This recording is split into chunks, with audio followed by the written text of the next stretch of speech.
Hello, welcome to the Mist. Hey. A bunch of us nerdy folks get together and play D&D. That sounds familiar. So glad you're joining us tonight. If this is your first time watching The Mist, welcome, which I imagine it would be. Please follow Games Tavern on Twitch. It's free and it supports the show. The cast and crew helps out all of us. Remember, you can watch us live on Twitch, and all shows are uploaded to YouTube typically about 48 hours later, so you can catch up on all the shows you may have missed. It will get rolling shortly, but for some announcements. Hi, friends. Remember, if you have an Amazon Prime, you also get free Prime Gaming subscription, which you can use to show your support to the cast and the crew of the Games Tavern. Prime Gaming subscribers get access to sub-only emotes and to a special sub-only channel on the Games Tavern Discord. Also, tonight, make sure to cheer on your favorite character when they do something awesome.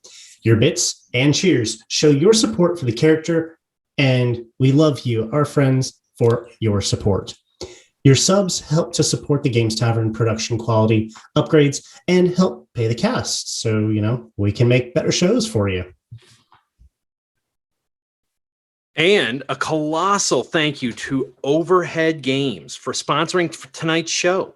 Go to overheadgames.com to find some great support for your games and to join and of course to join us right here for some great prizes from them this month.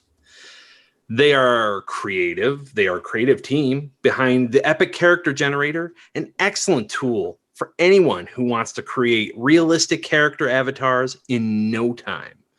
Simply choose what items to display on your character. Save as an image on a preset or transparent background. Use it in whatever way pleases you. Check them out at overheadgames.com.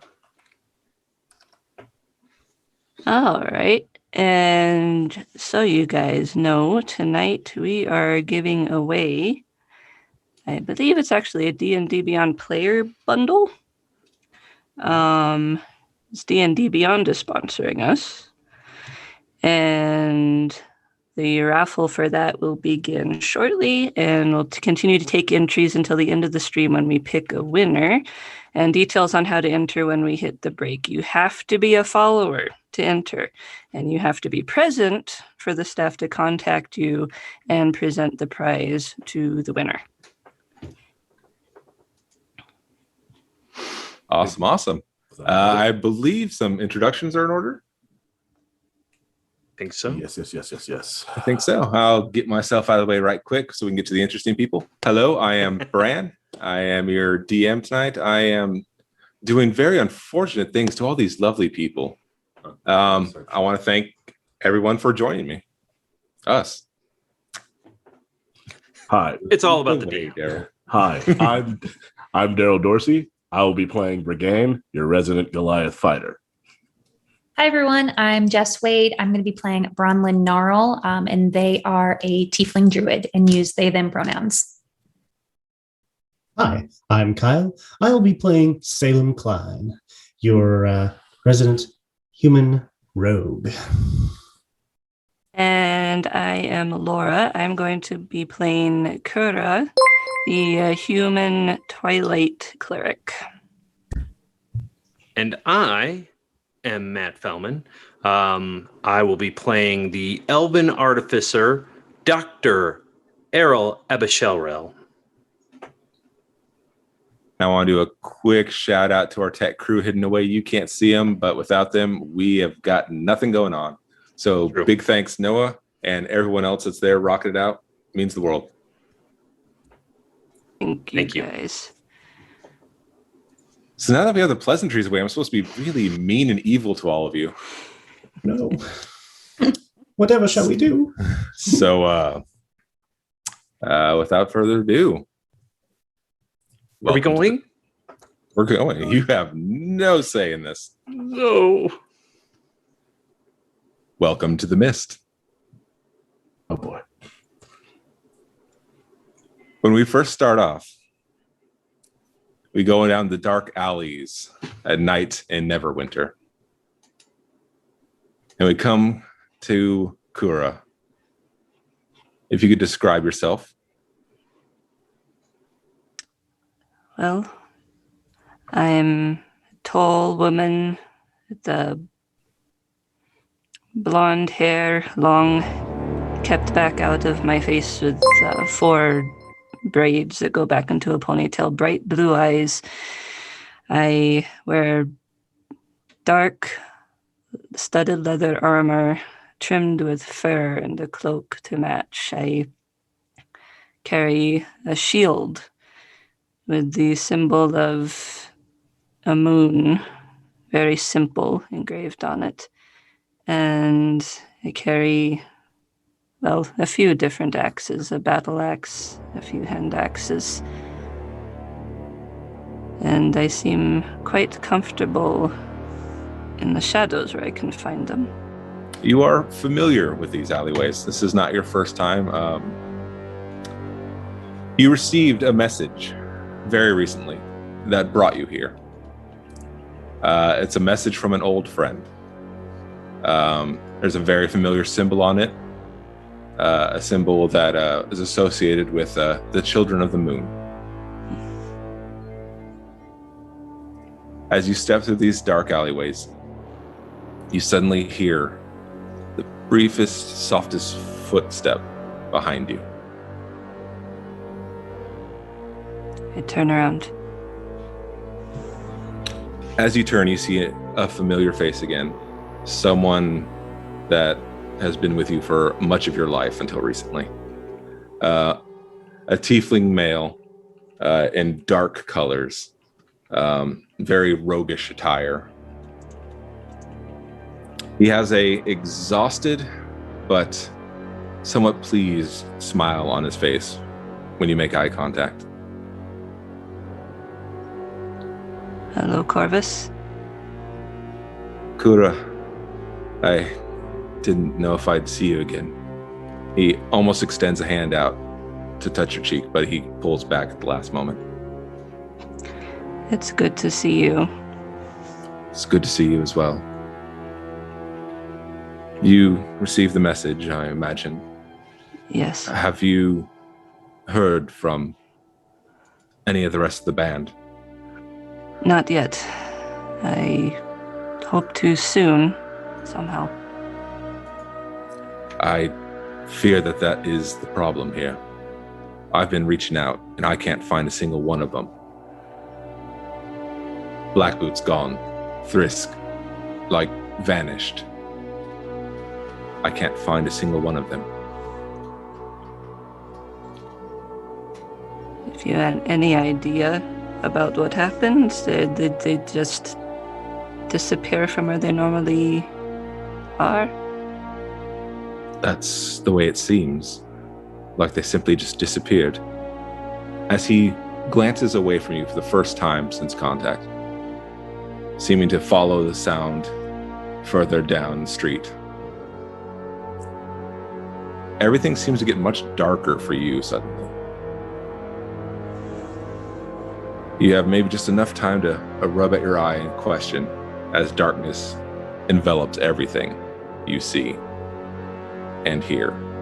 You feel yourself being pulled away from the alley, away from the streets, away from Neverwinter. One of the last glimpses you have is Corvus glancing behind his shoulder. Is Kura? Kura! And it all goes dark for you.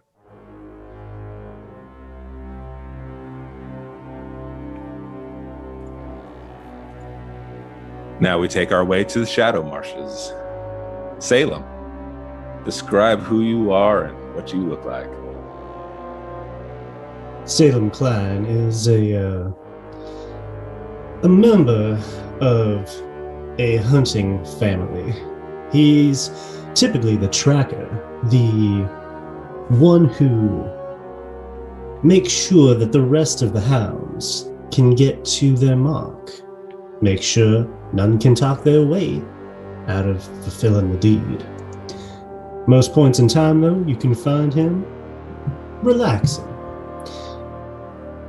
by taking most coins from people who are maybe a little too drunk to hold their cards right. You definitely find yourself in that environment this evening. You're in a relatively nice, considering it's in the middle of a swamp, gambling den. A fairly small room, a table, a wide open window looking out to more beautiful swamp. And right now you're looking at the three other figures at this table. There's two half-orcs staring at the cards in their hands, and one human who's kind of just holding them to the side, trying to read your face right now. Look here, you old codger. I've bled you of most of your capo. What are you gonna ante up? The clothes on your back? I don't think they'll fit me. The human does a bit of a spits on the floor and fetches on his belt and sets down a rather lovely dagger onto this pile of coins. Well, all right, it's time. Call. He shows his cards, and the orcs show theirs, and none too impressive from your glance. well, I can say that you all tried. And I'll lay out my cards in front of them, showing two pair that easily beat probably whatever it is they have. It definitely does. The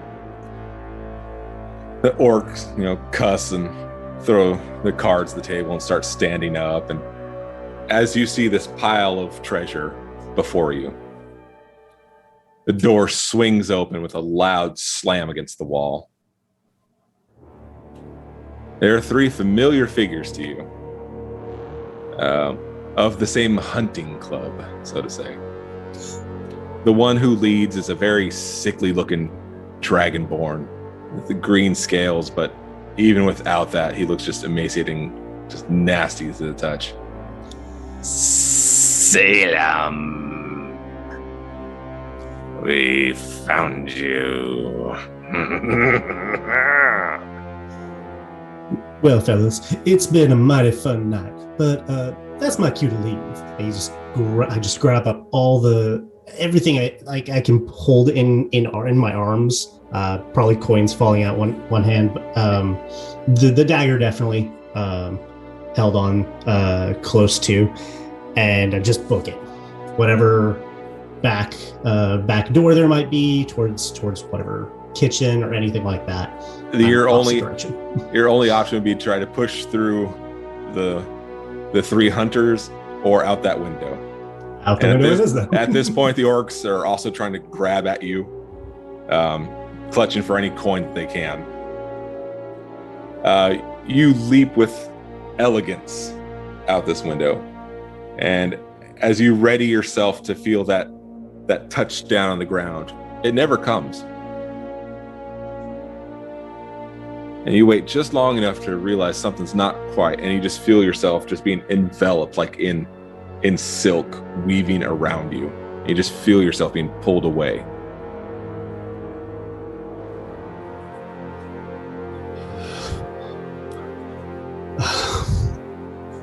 Bregan, describe yourself. Bregan is a brown-skinned Goliath, large for even by Goliath standards. He's 9 feet tall, about 600 pounds, just a massive muscles. Up his left arm and heading onto his chest, he has Polynesian-style tattoos that are actually giant runes.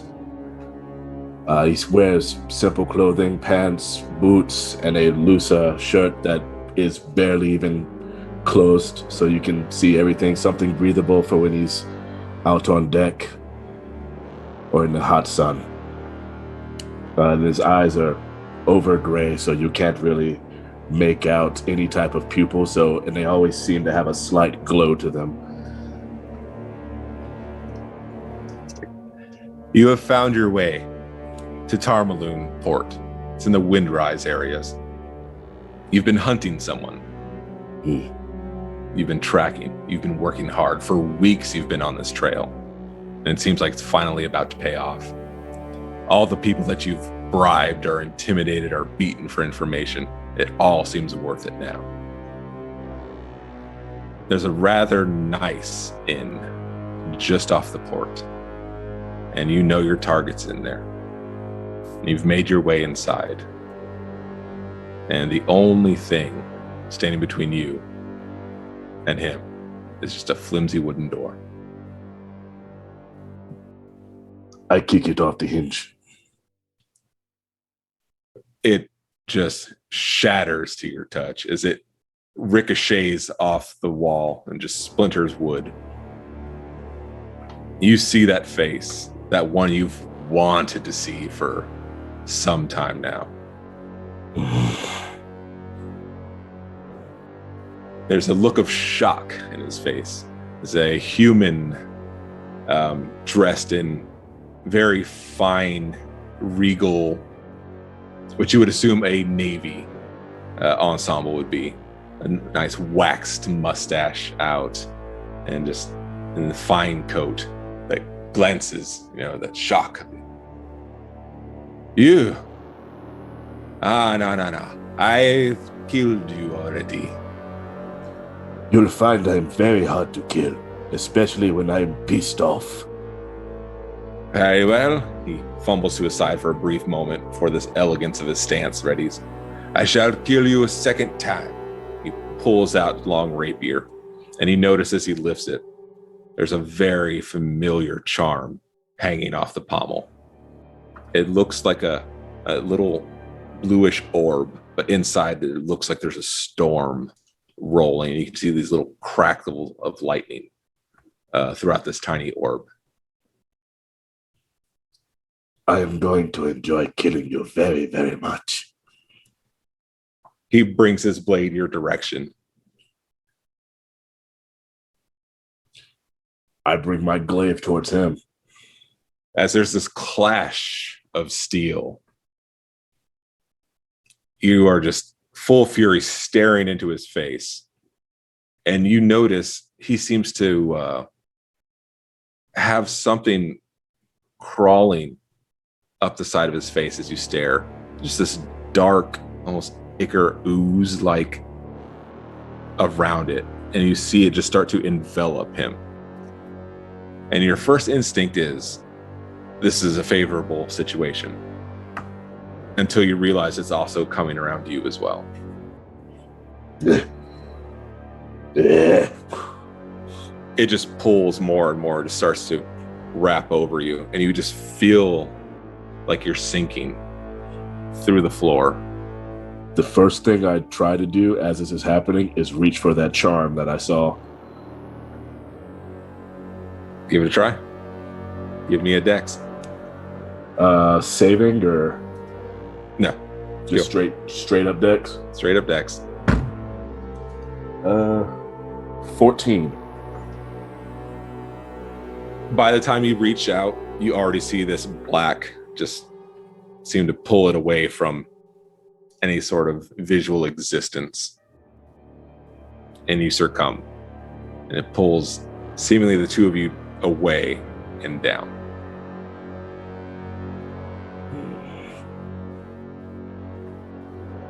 Bronlyn,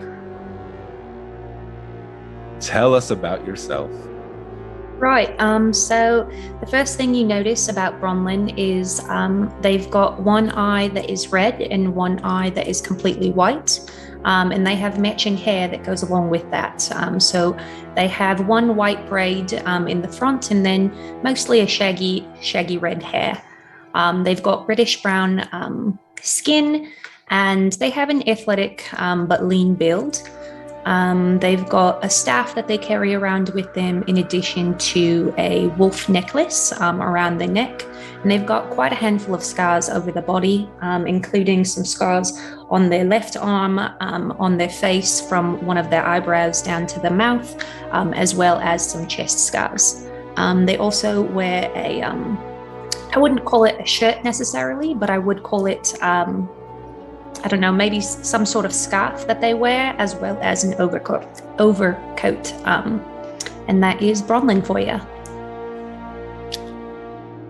Bronlin, currently there are even more scars than one would have last calculated. You are just outside Thornmouth, a village you called home. Say called home, because it is currently ablaze. It is a burning beacon in the night. You're some ways away from it. You're in a nearby forest. But whether it's physically, spiritually, mentally, you can feel that fire as if it's right on your back.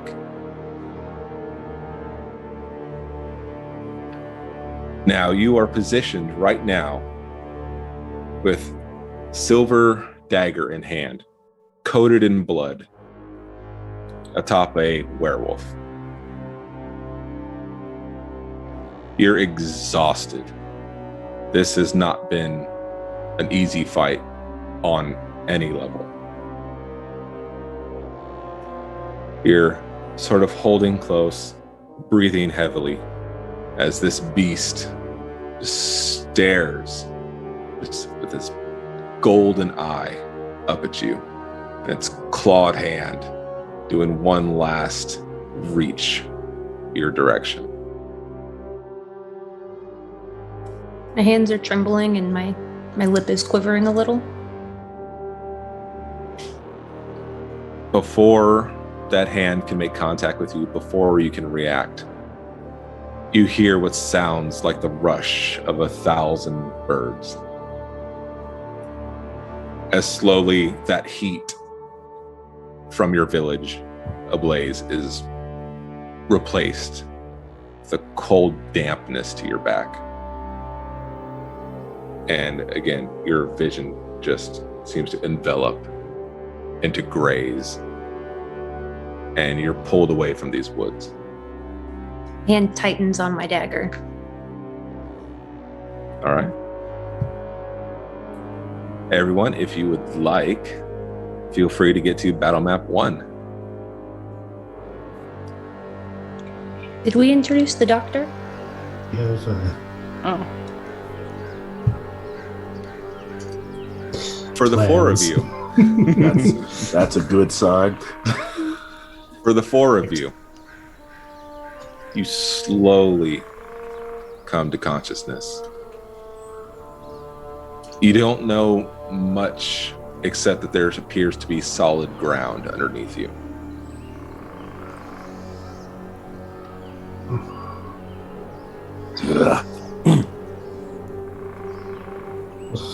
Well, I knew I shouldn't have trusted whatever they put in that grove.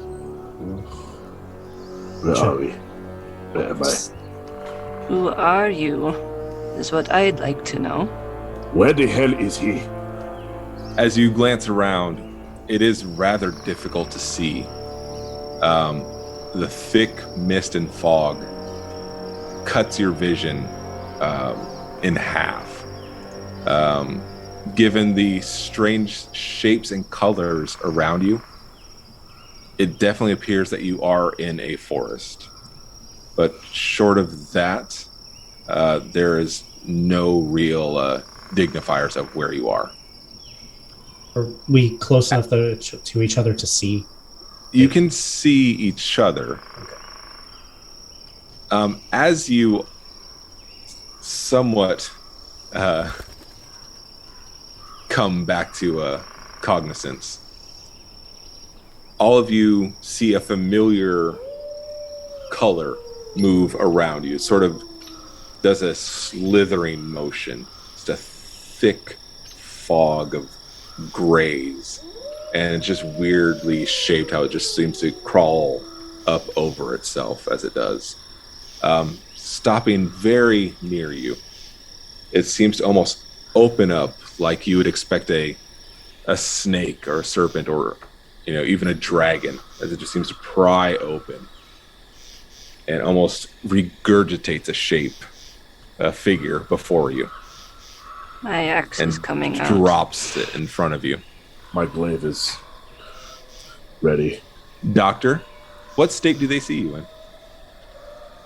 You would see a thin, very pale elven man, covered in blood and completely naked from head to toe, covered in wounds and lash marks, just kind of spit out unceremoniously onto the ground and just laying there in a heap. Blonde hair fashioned into a tight, messy braid. Very fair skin, pointed ears, as elves do. And just laying there completely unmoving.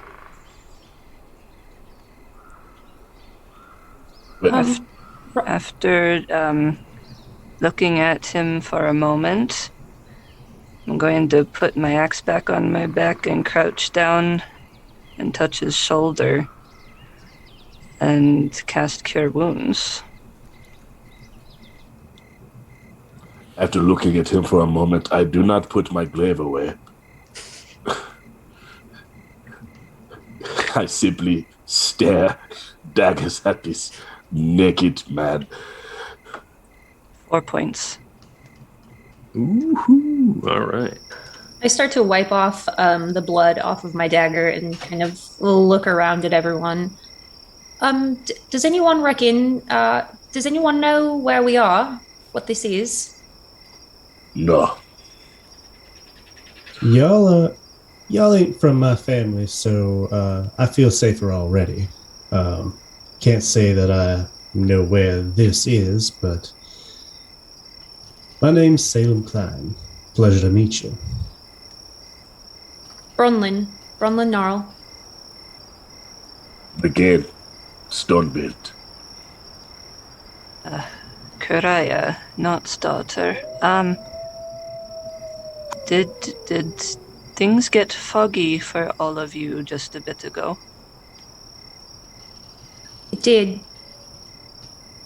Well, now that you mention it, I thought it was the drink getting to me as well as the chase, but Easy. Oh, where am I?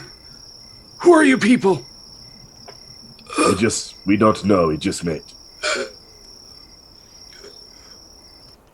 He lifts up his hand and you can see a chained something gripped in his hand, in his right hand. On his left hand, a simple wedding band are the only stitch of not natural things on him. He's looking around. He kind of gets up. Why are you naked? Aren't we all naked? I'm right now wearing clothes. No, we are not all naked. Right, I'm also not naked. But you're all... You see that the wound, he had like a full puncture wound through his hand, as he's like looking around, that's closing up from Kira's heel. And he... Right. Well, I seem to be naked. Yes. Sorry. We're all naked at one point or another. I unclasp my cloak and I offer it to him. Oh, thank you, madam. He actually unfurls his left hand and pulls out a simple medallion, looks kind of like a holy symbol, with a white mask with, you can see the holes, and a cracked face down the side. And he looks at it, and then he puts it on. Do I recognize that? I would say give a religion check for that. That seems reasonable. An 11. An 11. Based upon that glance, you're familiar with various deities that deal with life and death and the night. And from the view that you got, it's probably one of those. But directly who you weren't able to catch.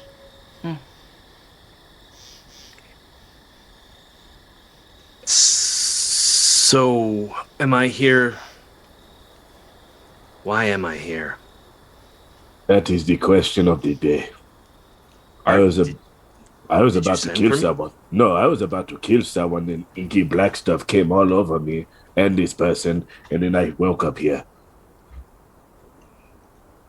Now you say that there's another person. I don't see another person here. Well, we're all people. Yes? He is not a person. He is a victim. He just does not know it yet. Right, now, if they're going to try to kill you, though, should we be looking for them? It's the other way around. Roland But I would a couple steps back. But I would Add very that. much appreciate your help looking for them. I am rather of the opinion that we may have bigger concerns right now. This person that you are after isn't here. The person I was with isn't here. I don't know about the rest of you, if you had company or not, but... Wait, was I the only one that had the black ink on them? I didn't have ink, I had fog. Darkness. Well, Okay. can't say I was alone. Can't say anything about an inky darkness, but I am sure glad that my company didn't follow me through. Could Brigade make a perception check just to make sure that we're in the woods alone right now? Of course. Am I good at perception? Yes, kind of. It's a net 16 for a total of 19. All right. As the group has discussed who they are and potentially where they are, you have heard some movement in the woods. It does not seem very close, though. Or if it does, then it might be a small animal. I am of the opinion we should not stay here. When looking around, does it look like the fog is just sort of settled over us, or is it moving at all? As you stop long enough to just stare at it, you notice that it just seems to be almost slowly spiraling around you. It's not really breaking up in any areas, and there is a constant movement. I'm going to say, furthermore, as you all are starting to now less focus on each other and your surroundings, right where you landed, where you woke up, where you returned, there are two stakes in the ground and what appears to be a leather stitched and held up between them. On glance, you see very crudely in what may have been a black ink, which is very flaked away, but it simply says, "No heroes in Ravenloft."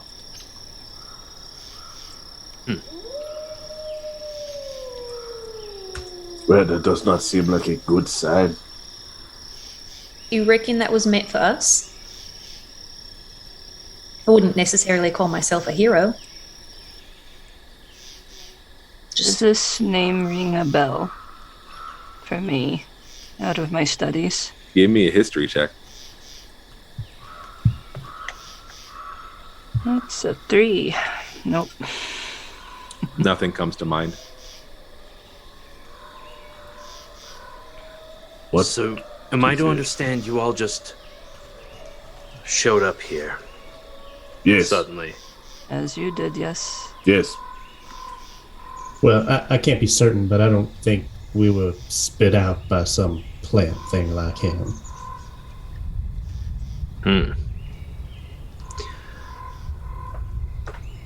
So, did you know each other before? Is this some sort of...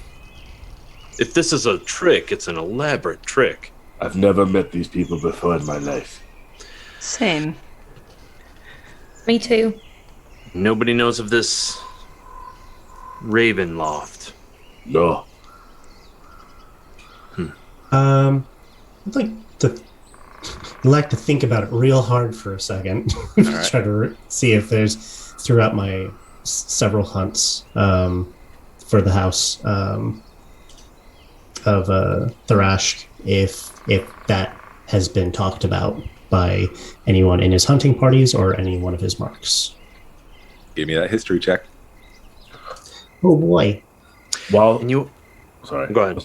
While he's doing that, I very quietly, as a 9 foot tall Goliath can, lean over very closely, just go, I heard movement in the woods.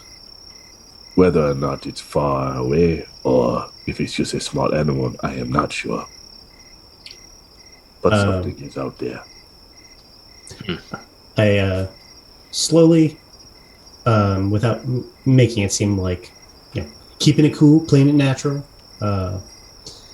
unhook one of my daggers when he says that. And I got a 15 for that history. A 15? Mm-hmm.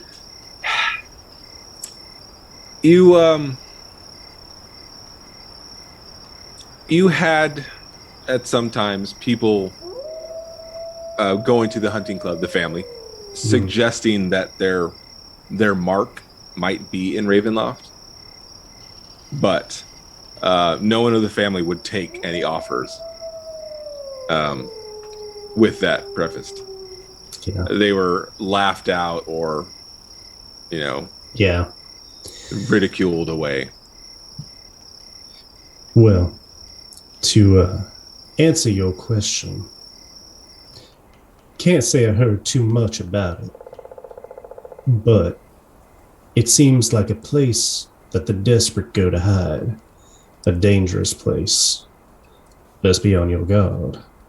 And Salem, as you reach down to prep your knife, you notice there are footprints. They looked probably aged, but there are definitely a series of footprints extending out from where you all landed. So Salem goes into tracker mode. There is a way out, and I am going to pursue that. Possibly. Because at the very least, if it could mean danger, but it could also mean shelter. So, well, wherever this Ravenloft is, we know that there are people here. Sorry. Go ahead. Give me a survival check on this. Yeah. So, nifty little feature about Salem being a tracker is that for any survival or perception checks, I get to also add a d4 to my roll on that, on top of my bonus there. So, survival is a 22. 15 plus 5 plus 2. Nice. These are unsure footsteps. This is not someone who knew where they were going. You are able to distinctly see about 7 different distinct sets of footprints. None of them seem like they knew where they were going. There seems a lot of back and forth from them. There's no one sure that has left these prints. As he's looking around, I'm gonna say, so you can tell he's still trying to piece it together. When you all were taken, you were all in some sort of strife?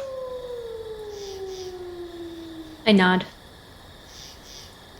More or less, yes. I was getting satisfaction. It was no strife for me.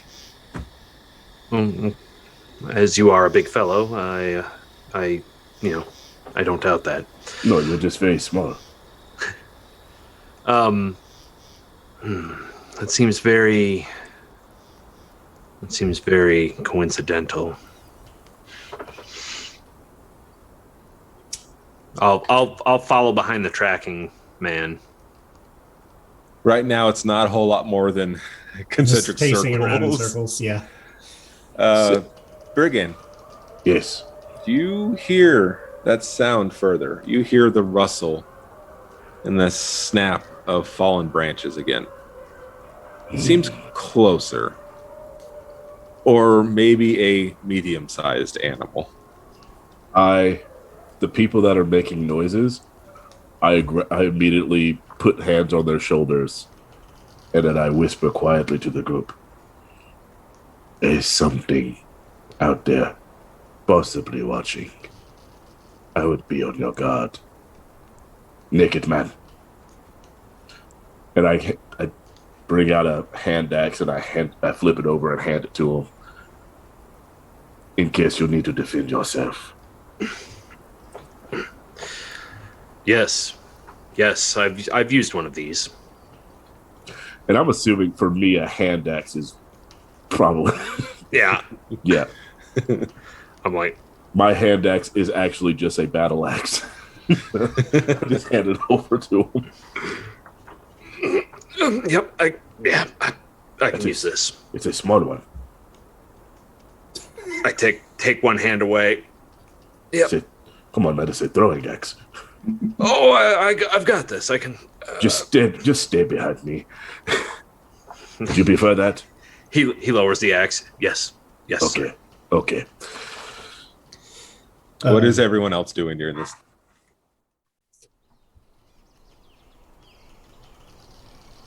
Staying behind him.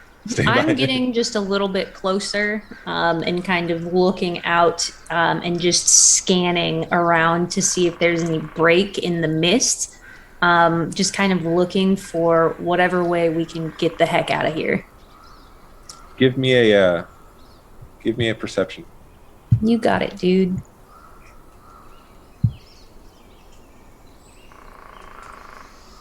It's an 8. 8.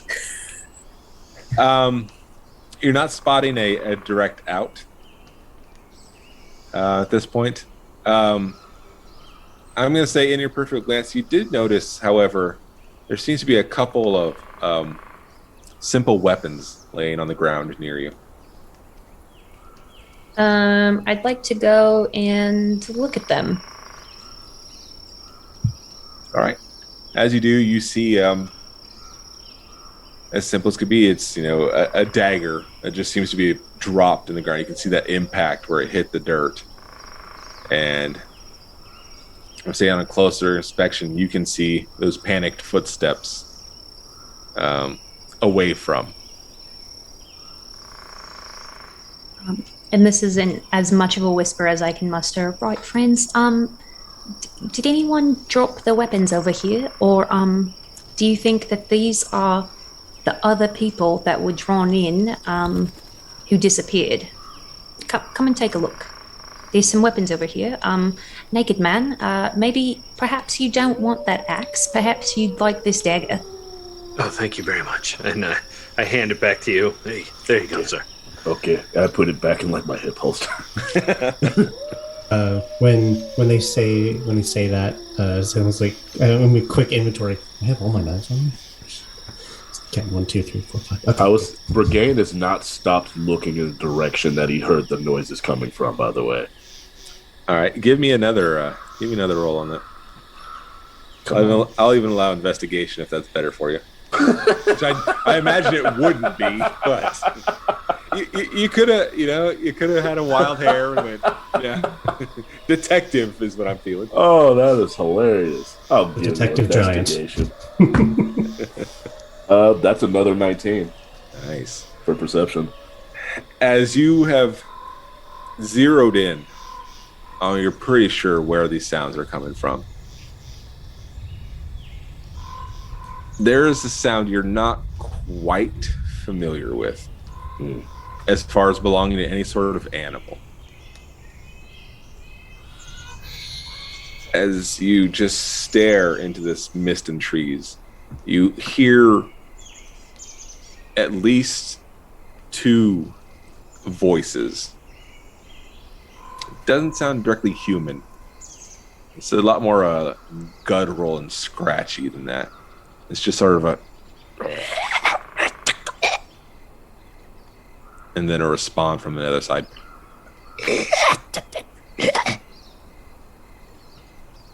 While everyone is milling about behind me, I just go, shh.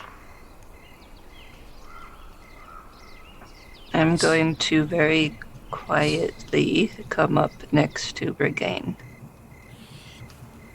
There's something talking out there. I'm not exactly sure what language it is, but I can hear them. At least 2.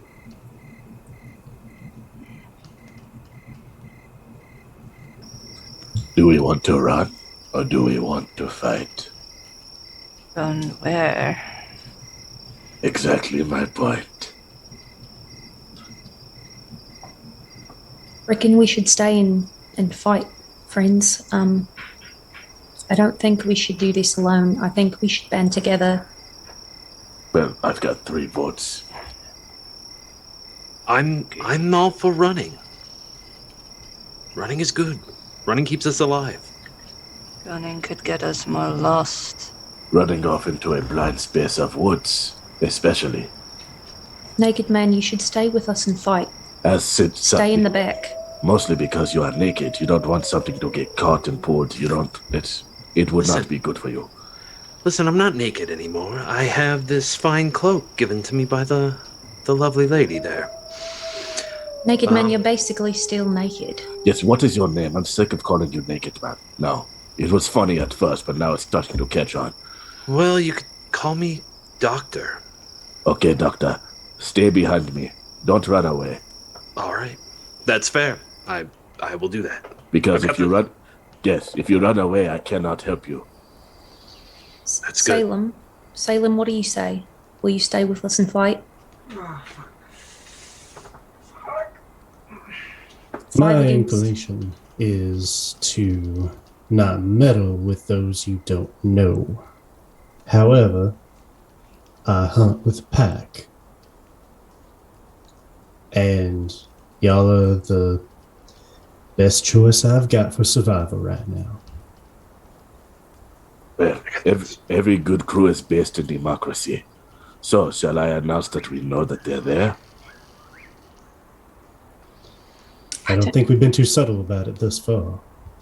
I think they know, but... I don't think they know. Otherwise, they would not still be sneaking about. Which one of you is quiet? Perhaps you can sneak up on them. This is stage whispering, by the way. Yes. Hey. I'm gonna say, as this conversation goes, the good doctor, Yes. in that moment when you were considering the run,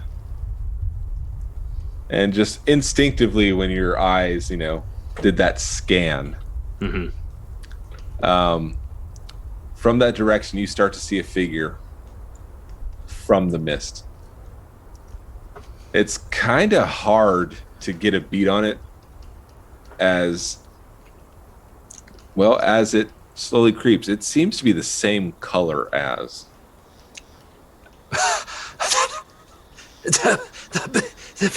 Doctor, shh. It's okay. There's a guy there. Right there.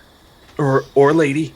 I don't know, but it's there. Those? Is it coming from the direction that I was hearing stuff from? It is not. Oh. It's going to be that kind of party. Okay. Whichever way the doctor points, I'm taking out a hand axe, readying it with my shield and turning that direction. I will place myself squarely in the middle of everyone. Get over there, because I'm here too. No, you seem fine. You seem like you can handle yourself well. Knowing that there's more than one of these things, I keep my ear and eye out for the other noises that I was hearing. Sure enough, as the majority of the group has focused on the one the doctor brought to attention, from where Brigane was, spotting, these two other figures kind of seem to just melt out of the mist. On that glance, as you can see them, they seem to have very, very pale, almost corpse-like skin. It's just that nasty gray. As they step further out of the fog, you see just seems to be a wild tongue lashing from side to side, seemingly way too large to fit inside the mouth. It just sort of comes to a lull and just moves around its face. Doing what I do, have I any inkling as to what these are? I'm going to say, give me an educated guess. Okay. Give me, I don't know for you. Would we want to consider this a medical nature medicine check? Give me a nature or medicine, whatever is at your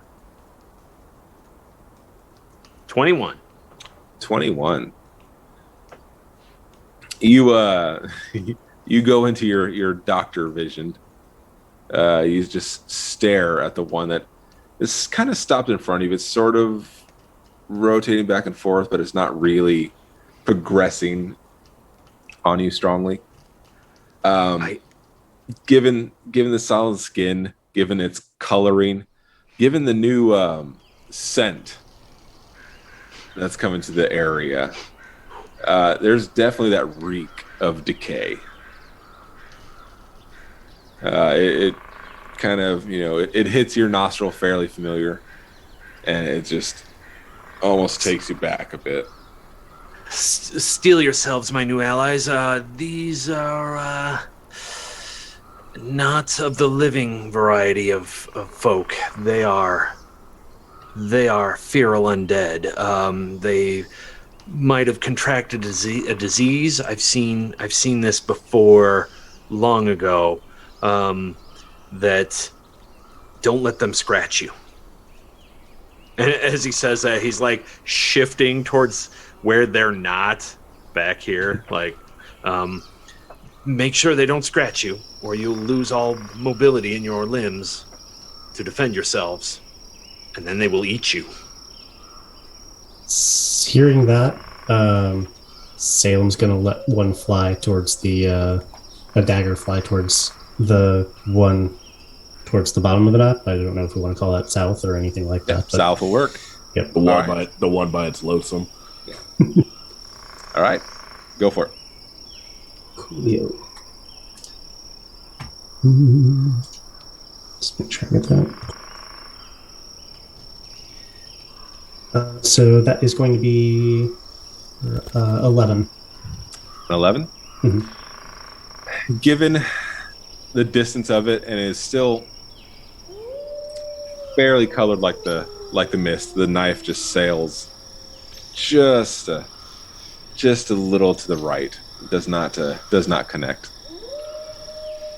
All right, well, with that, let's roll initiative, because the other two have let out a guttural screeching hiss and are attempting to charge towards you. Oh boy, here we go. I would say in the midst of this, Get out. Roll credits. Brigade has not moved. He has stared pincers in that direction the entire time and has barely blinked. I rolled an 8. Ugh.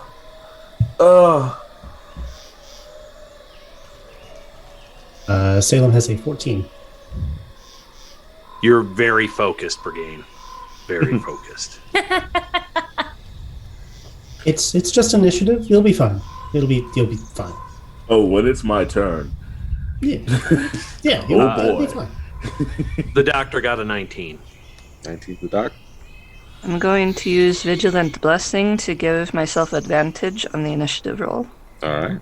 Oh, well, why don't we all just roll better than the guy? Have you tried rolling better? I almost used a different set of dice, but I wanted to use the dice I got specifically to play as Brigade.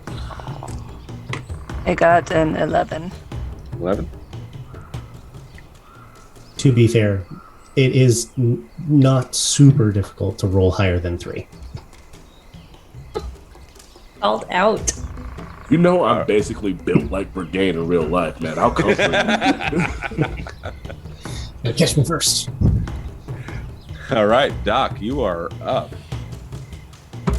The doc will instantly go for his hip and then realize his equipment's not with him and kind of shuffle back. All right, keep them in your gaze. Don't let them get you. Like I said, if they hit you, they will freeze you up, and you've got this. I have the utmost faith in your abilities. That I've never met you, and I'm pretty sure you're all good at killing things. So go ahead, do the thing, and I will hold my action to stab anything that comes near me. That's right. that's of the undead variety, right here, right now. Okay. That brings us to Solomon. Salem, sorry. Solomon. Solomon? That's Solomon Grundy. Solomon. Born on a Monday. So, not super thrilled that first dagger didn't hit its mark. And that reminds me that I need to maybe focus up a little. It's been a while since I've been in a proper hunt. And so I need to remember some of my training. Focusing in on that, I will cast Hunter's Mark on the individual creature before me. And with that, I'll try to let another dagger fly. All right. A little bit better there, 17. Yeah, that'll hit. Perfect.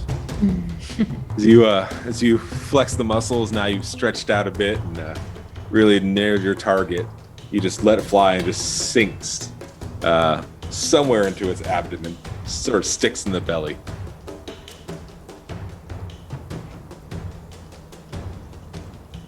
So that's going to be a total of 9 damage. Nice. Maybe. We'll see. Playing with my emotions here.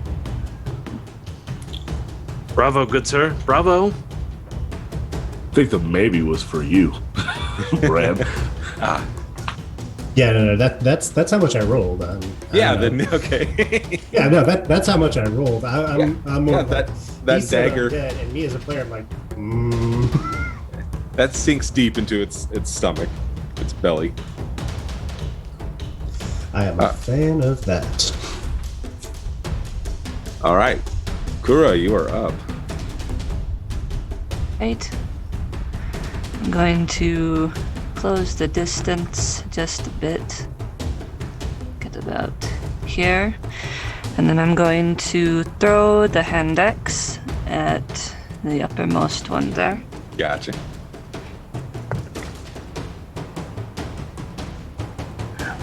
Sorry, it's dark. That's a 10. 10. Yes. Again, it goes sailing into the tree line. It's just hard to get a pin on with this color. This is clearly their environment. And then I'll back myself back up next to Bergain again. That'll be it. All right. It is going to be our south creature's turn. And it's going to just lash out at Salem. Don't like that. Nope.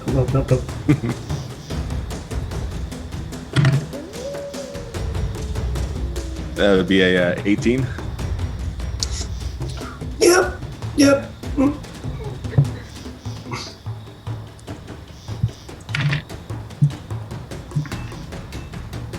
All right. That's going to be a 9 damage to you as these long claws just rake against you. Well, all right. I guess I'm getting ready to roll death saving throws because I'm out. Salem only has 8 health. My goodness. All right. We're level 1, Brad. Just wee babies. We're squishy. That's 9 points. That's He's a rogue, man. I don't even have like the reaction that lets me take half damage or anything yet. This is the battle that levels us up to get there. This is now the time to hit rogues when they're Because it's not going to happen later. Ever again. later. Never again. It's Like, the only time. Cross my fingers I survive through this. All right. It is the middle creature's turn. And it's going to push forward and go towards Bronwyn. And again, it's trying to lash out with its tongue and just try to kind of slap against you.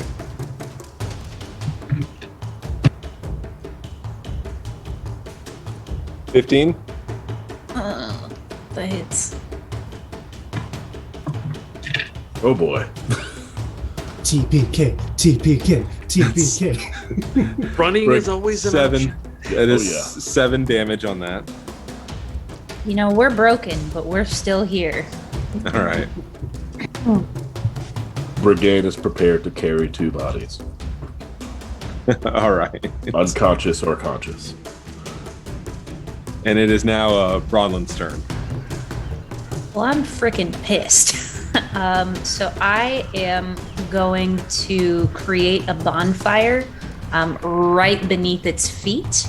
I'm going to take up my my wolf pendant and kind of kiss it to my lips, and it needs to give me a dexterity saving throw of 12 or higher.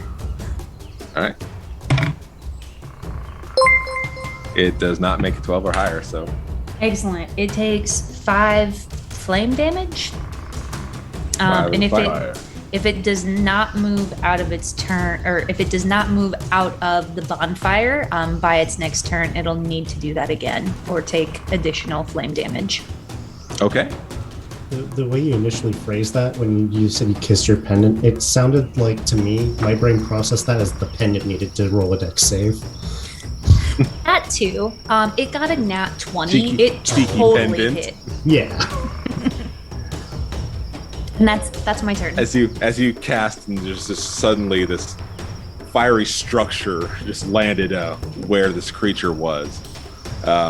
You see the flames licking at its body, and just this pungent smell is now coming from it. Almost just a dark smoke. Almost as it lifts, just seems to get pulled into the mist. Well done. Brigand, it is your turn. I look over at the doctor, who has just completely gone as far away from us as possible, and I just give him a look. 1 point of order. Regain. Regain. Yes. Thank you. I don't want to be that guy. Be that guy. Thank you. Now's the time. True. It's a 17 to hit. Something. Wait, did that one die? No. Okay. The one closest to me, I make my way to it and I kill it. Or I attempt to. The one to the south or the one to the west? The one that ran up to the group. You have 2 that are on I the see right 2. now. Both in. Then I'll go after the one that has not been attacked yet. All right, so the one to the south. Yes.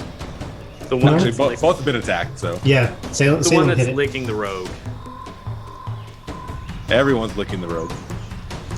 Tasty. What can I say? Everybody Point of order, I am not licking a rogue. licking the road. I didn't ask anyone to lick me. It's why are people licking me? All right, let me. So I'm gonna say the one to the south, since it's looming over our rogue. Ugh. One off of being able to re-roll it. That's 6 damage. 6 damage. Yes. All right. You just charge forward, just stepping over the felled rogue, and just bring your glaive against, and just score into its arm. Is it still up? It is still up. If I'm not gonna use it now, It's trying to hold the brunt of your swing, but it's like lashing its tongue your direction as you cleaved into. Do I have action surge yet? Hold on. I think it's 2. Son of a bitch. Yep. I know. Level 1. I know. If you make it past, everything's gonna be ducky. Whoa. Well, that's my turn because I don't do 2-weapon fighting. I have 3 weapons, but my glaive takes up 2 hands.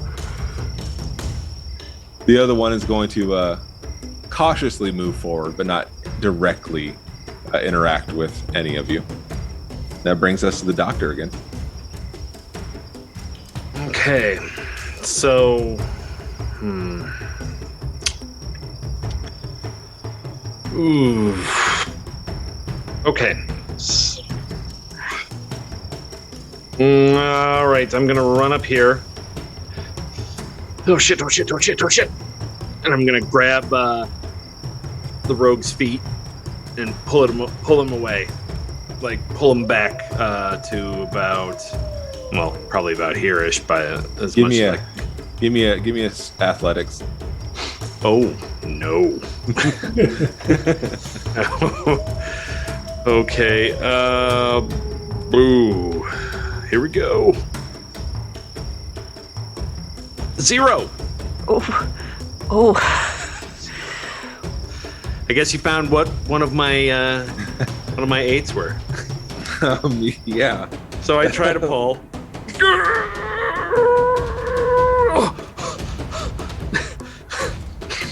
Yeah, That's okay. I can't even pretend on that one. I'm sorry. There's yeah.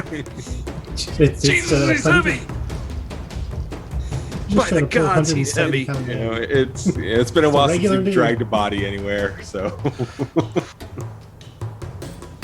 So yeah, that's what I'm doing. But I'm pulling. All right, you are there. And looking at the thing in front of me. Salem, you are up. Give me that death save. I'm down. That's the problem. Oh, that's not a great start. That's an 8. Shit. All right. First notch on the belt. Mm-hmm. That 20. Hopefully. Kura, I believe you're up. Well, seeing the doctor go forward, I will go up and I will help him pull Salem. And while I am in contact with Salem, I cast Spare the Dying.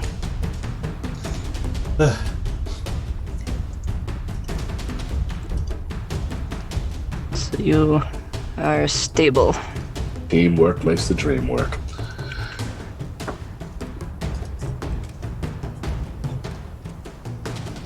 Yay! I'm stable. All right. I don't know if, I'm trying to help the doctor pull. I don't know if you need me to do anything for that. Give me an athletics. It's mostly all on you. Yeah, I was gonna say, give me an athletics if you're attempting to actually move him from. None of my dice like me tonight. It's a 6. He's heavy, right? He is strangely heavy. It's almost like he has a bunch of weapons hidden on him or something. Don't worry about it. It's fine. Rogues. I like that explanation. Don't. All right. Our southern creature suddenly met with a Brigade. Yes, Brigade. Oh yes. Beautiful. Is going to try to lean in from the arm that you're currently hooked into with your blade and rake its claws across your. It's going to aim for your face. Is it that tall? They are tall boys. Okay. Okay. That was going to be 11. Miss. All right. You're able to keep a distance from you, kind of shunt it back with your long blade, and it just scratches towards the air and catching nothing. Stupid. All right. You're going to die terribly. Bronlin, I believe it's your turn. Okay. I mean, it's been what, like 30 seconds. I'm still clutching my wolf pendant in my hand. The fire didn't kill it, so I'm gonna see if Ray of Frost will. And let's see. I rolled a 1. While your aim was true, it is still in the area of this bonfire. So the frost is instantly just melted and just turns to steam in front of this creature. Cool. That's it. All right. It's going to lurch forward and try to claw at you. Would you say it's still like within that 5 foot of bonfire that we originally created? I will say it's within those 5 feet of bonfire. Oh, excellent. Well, in that case, it needs to make another Dex 12 save, please. It critted on that save. I got a 20, so. When I said please, I didn't actually mean it. If you don't mind. That's going to be an 11 to hit. An 11 will not hit. I move out of the way. Awesome. All right. It's still smoldering and just distracted by the embers that have caught its gangling limbs. So it's unable to get a good swing at you.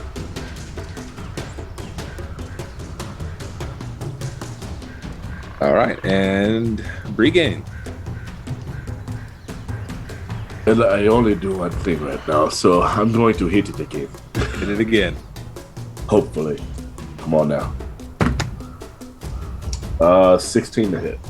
16 will hit.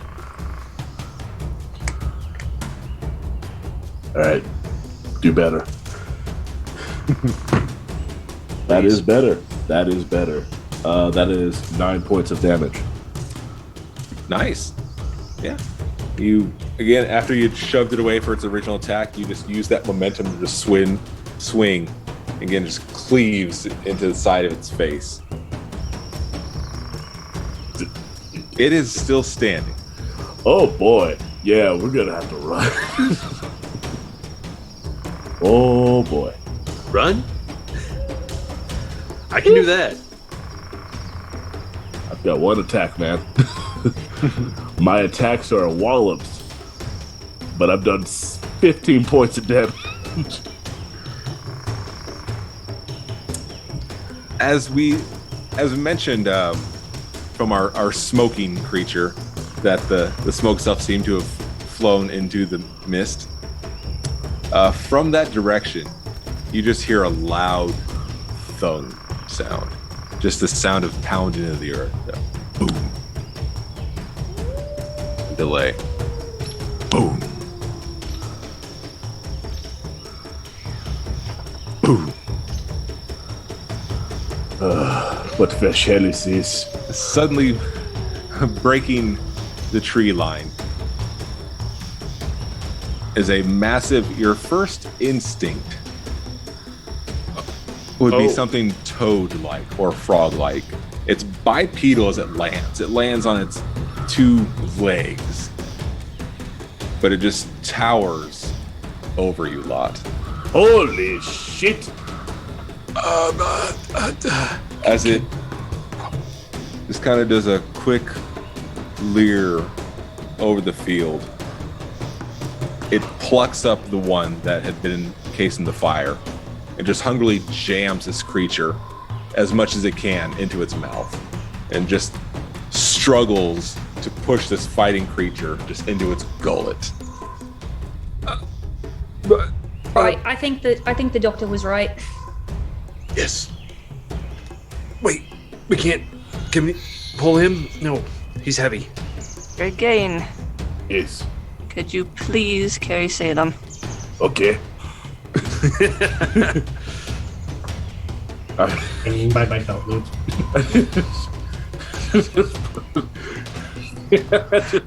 just palm him like a basketball. He's in no position to be fighting it, so yeah. My hand probably just fits around your waist anyway. It's just Oh yeah, easily.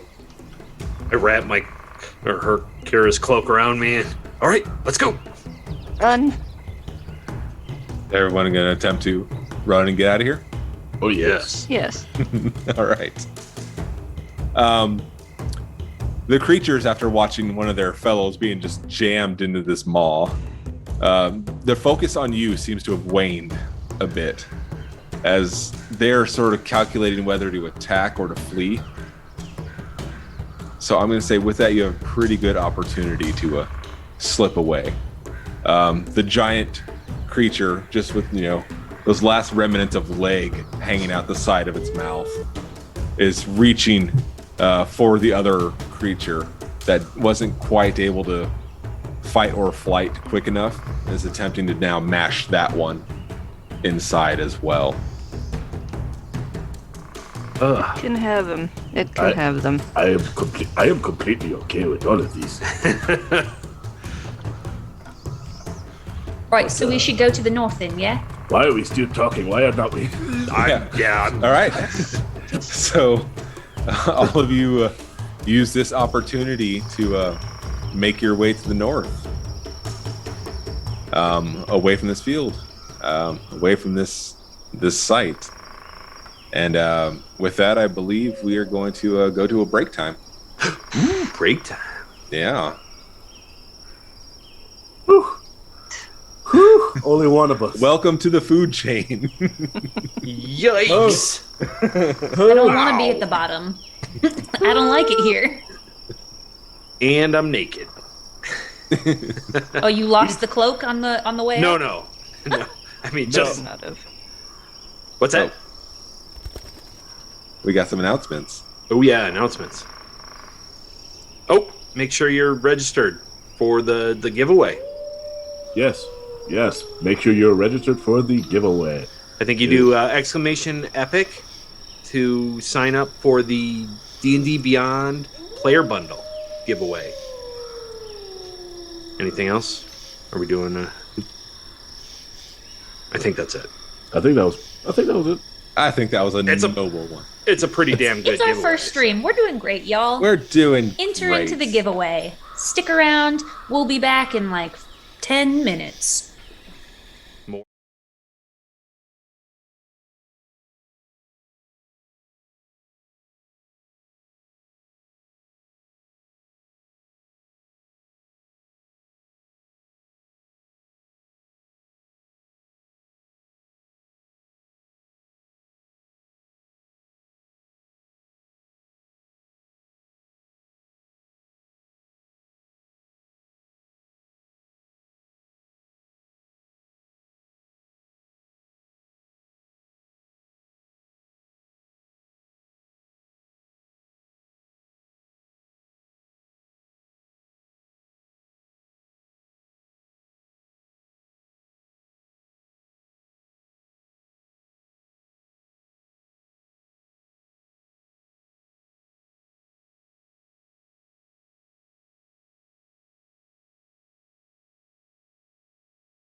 Hello. Welcome back.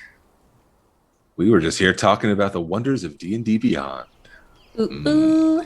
D&D Beyond. So I believe we have an announcement, though. Which announcements are we getting to first? I'm going to do my announcement first, obviously. Okay. Did y'all know that the Games Tavern Patreon is a great way to support this show and get useful perks and amazing content? The latest updates include early access to the interviews from the Game Tavern's Happy Hour, miniature paint plans from That Mini Painting Show, and battle maps, and a plug in encounters in your game. Just go to patreon.com/thegamestavern. That's all one word. Again, that's patreon.com/thegametavern, and get your hands on this amazing content. And we also want to give some recognition to some of our regular Patreon supporters. That's Veritas23, Rose, Madith Productions, Michael B, and Christopher D. Thank you all so much for your incredible support. We really appreciate it. And as a reminder, we have a giveaway tonight. Type !epic in Twitch chat to enter to win a player bundle from D&D Beyond. They are sponsoring us tonight. Thank you, D&D Beyond. We appreciate you. Again, that is !epic EPIC in Twitch chat.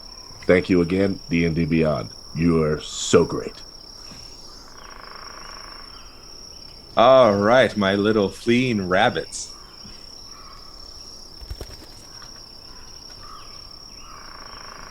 We also have some amazing fan art that came through that we want to show off. Matt, do you want to promo that for us? Yeah, my good friend Sage Saga. You can check him out over on Twitter, and he is basically at Sage SAGE Saga SAGA. He gave us our first fan art, and it's of Bergane and the Doctor in their little axe exchange. So, thank you, Sage. You're awesome. That made me feel something in my cold, dead heart. It's so cool. At Bergane's heart grew 3 times that day. It's still not the right size. No, but I'm pretty sure that's a medical condition that's very serious. You might want to get that looked at. Hey, I'm a Goliath. It's fine. Don't worry about me. Okay. I mean, to be fair, you're the one carrying my unconscious ass. So. Yeah, exactly. You're stable. So it's true. It's true. Thank Kura. I am always thankful to our clerics. And we've got fan art now, so we're official. And that is the mark. That I loved it. I loved it so much. All right, we're running. You're not missed walkers currently. You are missed runners. as you make your way north. Just devil may care as you push through the pines, through the mist. It's gray swirls kind of just pass your face as you, as well as you can, keep in a group, but still keep pace. You're not entirely sure how long this sprint has gone on. It could have been a few seconds. You could have been trying to maintain this for hours.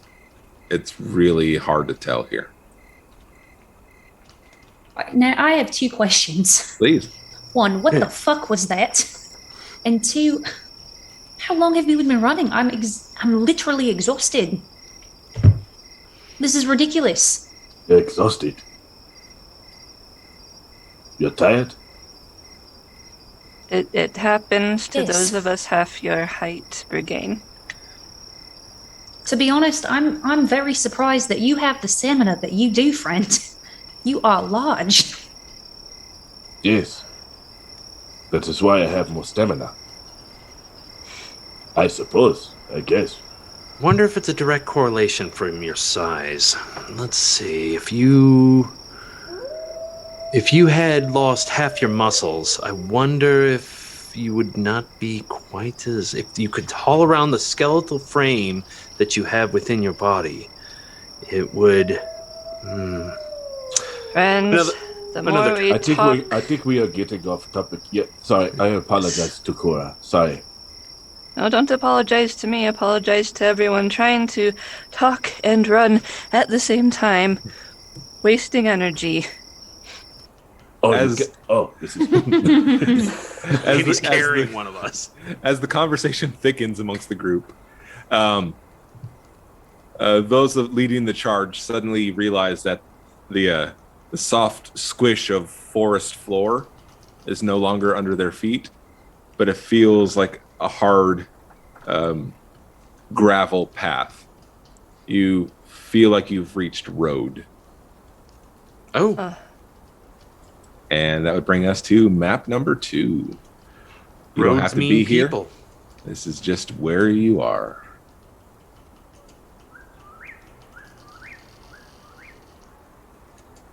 Roads mean people, and people mean we don't have to. No frogs. monsters. Yes. I mean answers. Is this Ravenloft? Ignoring the crossroad, there does appear to be a settlement to the north. You see the heavy wooden post that would generally be a wall protecting the city. However, the gate appears to be open, and the wall itself doesn't really seem to be protecting a whole lot.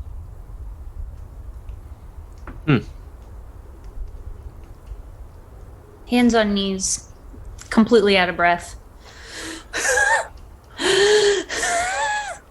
Right. I'm gonna be in there in just a second. Okay. Just a second. Do you want me to keep an eye out for you? Or? Please. Okay. Put Salem down, please, Brigade. Okay. And help him. One-handed, just very lightly. Once he's on the ground, I will use my second spell slot and cast Cure Wounds.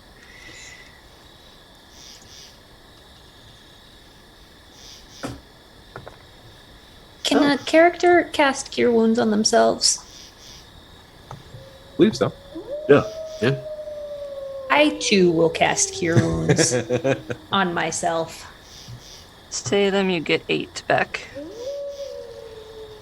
I believe the main difference for Cure Wounds is that Cure Wounds is an action, whereas if you had Healing Word, it's a bonus action. Gotcha. When Salem opens his eyes, I'm leaning directly over his face, like, Can I help you? when he licked you, did your muscles seize up, or did you instantly just lose all consciousness? Doctor, What?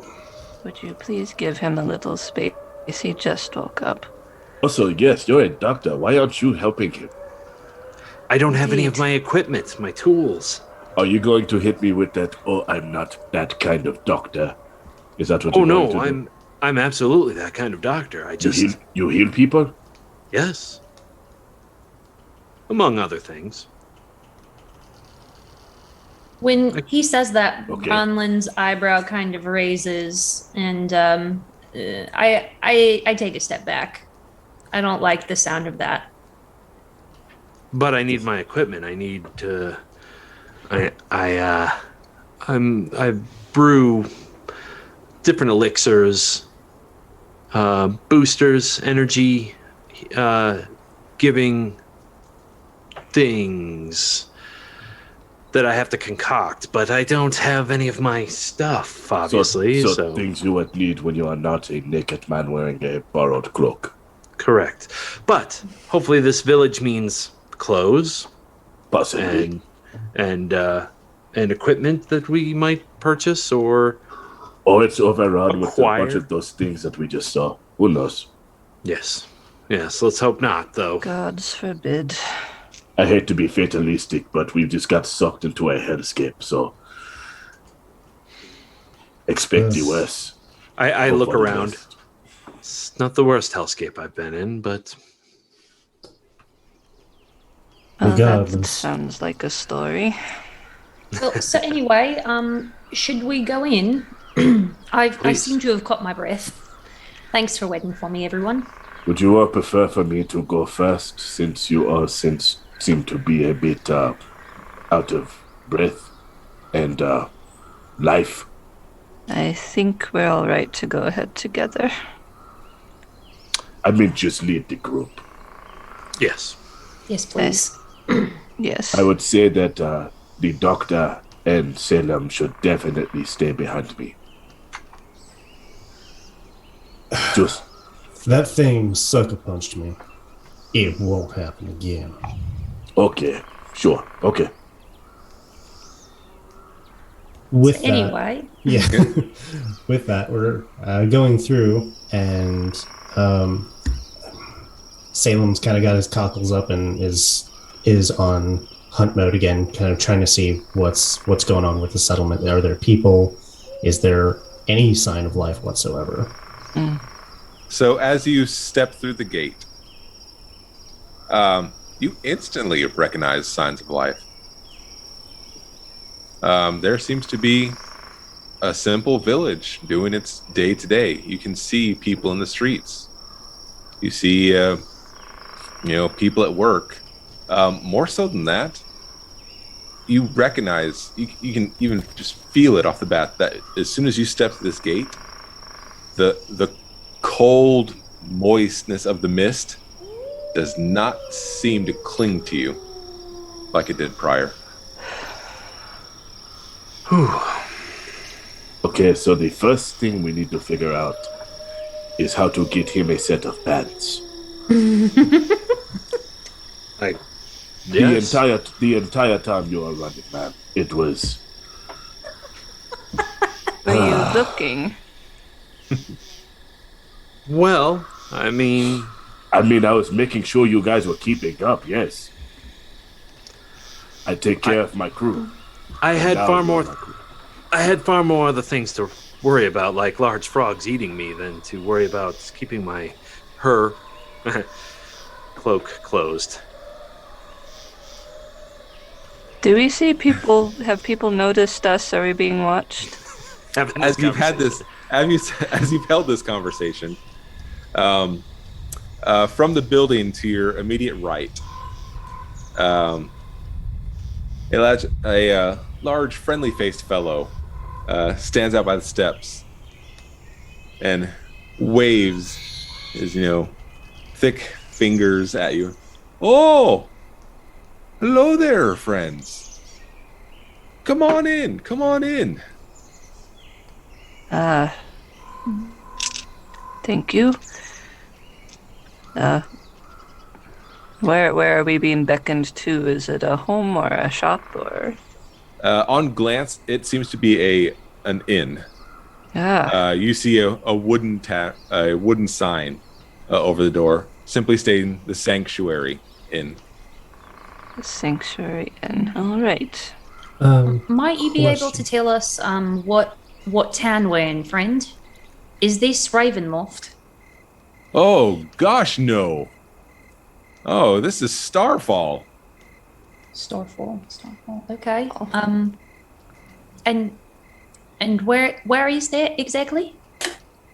He looks a bit confused at the question. We're new here.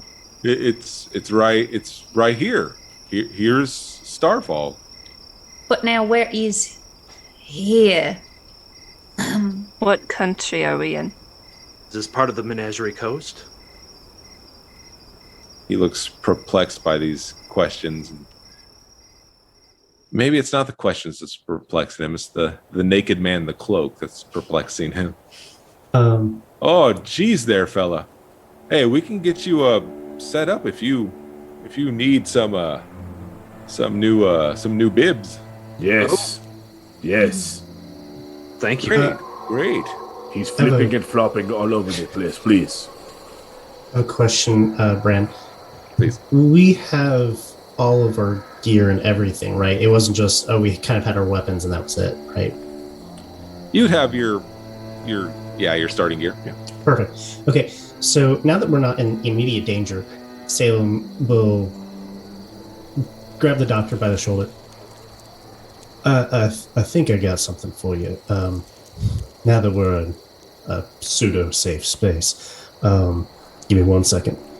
Pull out the pack that I have from off my back, go rummaging through it, and I pull out this set of fine clothes that I hand over to the doctor. And immediately when the doctor starts looking it over, giving it any sort of actual inspection, it is super cheaply made. It has no actual padding where it should have padding. The stitching is loose. It looks like there's enough effort there to keep everything together, but you probably couldn't sell it for much. It definitely came from a swap meet. Like, it was made to look like it was name brand, but it was made for looks, not for quality. It's the gotchi. How big is Salem? It's 5'8", 5'9". Slim build ish. He's about 160, 170 pounds. Okay, it's a little big on him, but yeah, and like it looks like it would fit him, not too snugly, because his normal attire is, the way that I'm now picturing it is Van Helsing, like General Van Helsing look, but meets Riverboat Gambler. I got it immediately. As this proceeds, from the door of the sanctuary, a rather, again, cheerful-looking dwarven woman steps out on the steps and observes the crew. She looks up to the fellow. Who is this lot? Oh, well, these nice, friendly strangers are here to dress naked people, apparently. And with that, I'll take off the cloak and start right there in the street. Give it back to Kira. Thank you very much for this. Welcome. And I'll start putting on the pants. I put my cloak back on, and then I walk up to the people in the doorway. Throw the shirt on. Yeah. The human goes for the double hand shake. Welcome on, come on in. Thank you. I know it can be pretty scary out there. Well, we just got pulled here. We're a bit out of sorts, and I apologize for not answering you right away. Oh heck, it can be a lot out there. Come on in, come on. Let's get you something to eat. How high is the doorway? It's a pretty fair size. Okay. You'll have to do a little bit of a duck, but you're not. It's not a gnomish settlement, so you're all right. I've been to one of those once before. Seeing that Brigane and Kira have decided to trust these folks, I too have decided to trust them and walk into their establishment. You would notice that Brigade every now and then looks back to see that the rest of you are following, and gives Probably you finishing up and coming and definitely gives the come on, like I got you. It's fine. As you enter the inn, it's well kept. It's fairly nice. Nothing, extravagant. But it's, simple and cozy. You are currently the only ones, aside from the owner or the employees, but you're the only ones that are in there right now. So, how's business been? The fellow walks behind the bar and starts prepping something. Oh, it's as it always is. So not so bad. Hey, things could be a lot worse. What type of money do you take here? What kind do you have, eh? It depends on what type you take. None. I'll cover him. Oh, thank you. Do you take gold, silver, bronze? All of it. And if it comes from different places, all the better. It'll go to my collection. I will buy food and drink for my friends. And if you have it, rooms for the night. We can definitely set that up for you. I will pay for this. Let's get that going right now. He makes his way back into a kitchen and just begins working. I go over and sit down at a table. There's a nice hearth not too far from the table. It's definitely a place that you can just wash away that outside world that you were rudely greeted with. So when Salem sits at one end of the table, when I get to a final sort of resting calm, I'll pull out a deck of cards. And so I start shuffling them, and I look towards the back where the owner went, look towards Brigane and like the rest of the party. If we're gonna be staying here tonight, it might be best to inform ourselves of the local populace. If we were to invite one of them to our table, perhaps with a friendly game, we might be able to learn a little bit more without having to ask such forward questions. Arouse suspicion. We aroused suspicion as soon as we came into the town. And what gives you that idea? This gentleman harbors strangers all the time, I'm sure. Well, I harbor suspicion wherever I go. A fair point to have. I'm currently sitting on 3 stools. Now, Salem, I reckon now most of the people don't, 1, show up naked, and 2, don't ask questions like, where are we, and what country is this? Actually, in an inn, I'm going to say no to the naked part. That happens quite a bit. No matter where you go. The where are we? Probably in a bit of revelry, but what time is it, DM?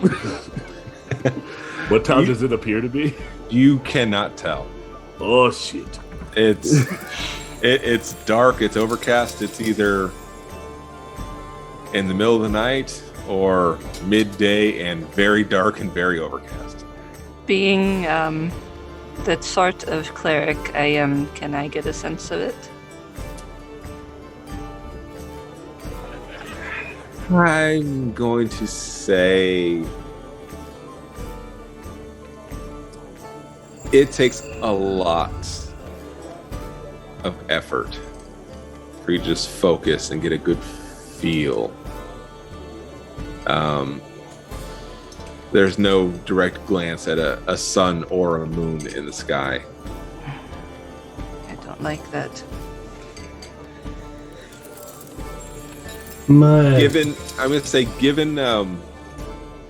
Given the bustle of you saw of several people at work in the village, you're going to be under the assumption it's daytime, early evening. There's people working.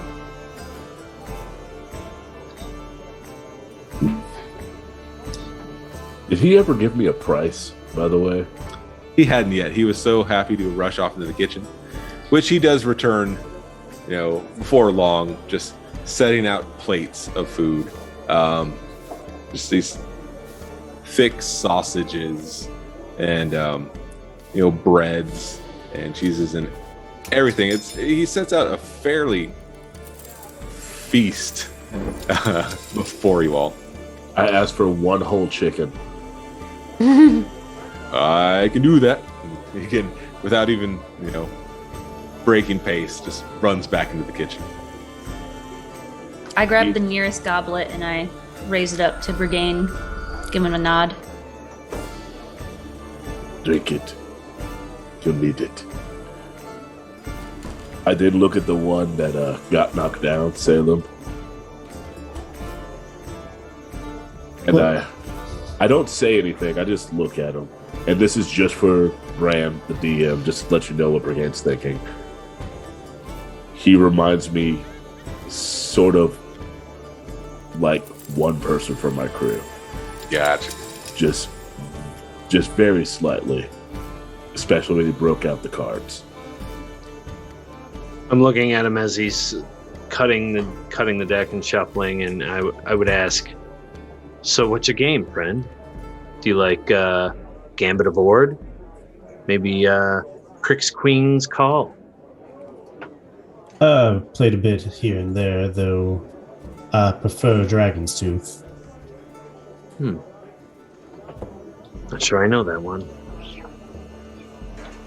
It's mostly based on a gambit. How well can you bluff your way through someone else's hand? You share a pot of cards. You have your own. And at one point, once the ante is through, then you show. Whoever has the highest wins. Fairly simple. I could teach you. I'd like that very much. First, I'd know your name. Named Salem. Salem Klein. Salem Klein. Hunter tracker of House Tharashk. Well, maybe not so much anymore, but kind of trails off there. Within moments, the innkeeper is returned with what looks to be a rotisserie chicken. Just seems, just layered and juiced and just, roasted. Sets it down in front of Brigane. It's the one thing that I pull towards me and make sure everyone knows this is mine. As well as like a goblet of whatever small chalice that is brought to me, I make sure that's mine. And then I simply look, how much for the food and for lodgings for the night? He glances over at the table and up to you assume to the rooms and to the table and starts counting on his fingers for a bit. Heck, you're new here. Things are rough out there. What do you say, 10 silver, and we'll just call it square. Fine. Done. All right. I'll get your keys right to you. Paying for all of us, Brigade. Yes. Why?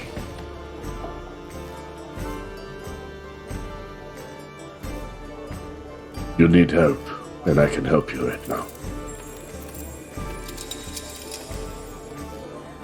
Well, hopefully we can return the favor. So your name is Brigade, then? Brigade Stonebuilt. A pleasure to meet you. Pleasure to meet you. From a place you've probably never been. I'm starting to get that a lot here.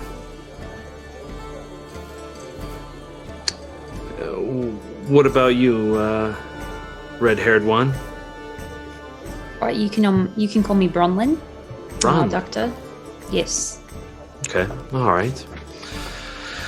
Bronlyn, that is then. Are you also from some place not like that I would know? Yes, small. I'm from a small tiefling town. Very small. Very well. Yeah, it was a tiefling town. It's actually not quite there anymore.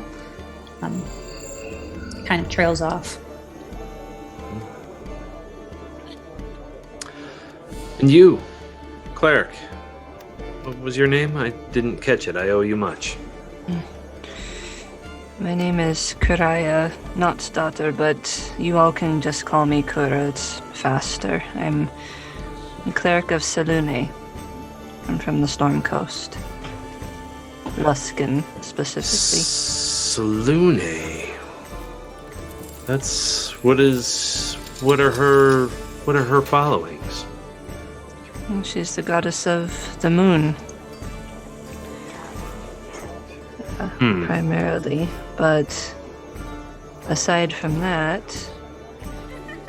is associated with the moon, but people who travel look to her: navigators, wanderers, seekers,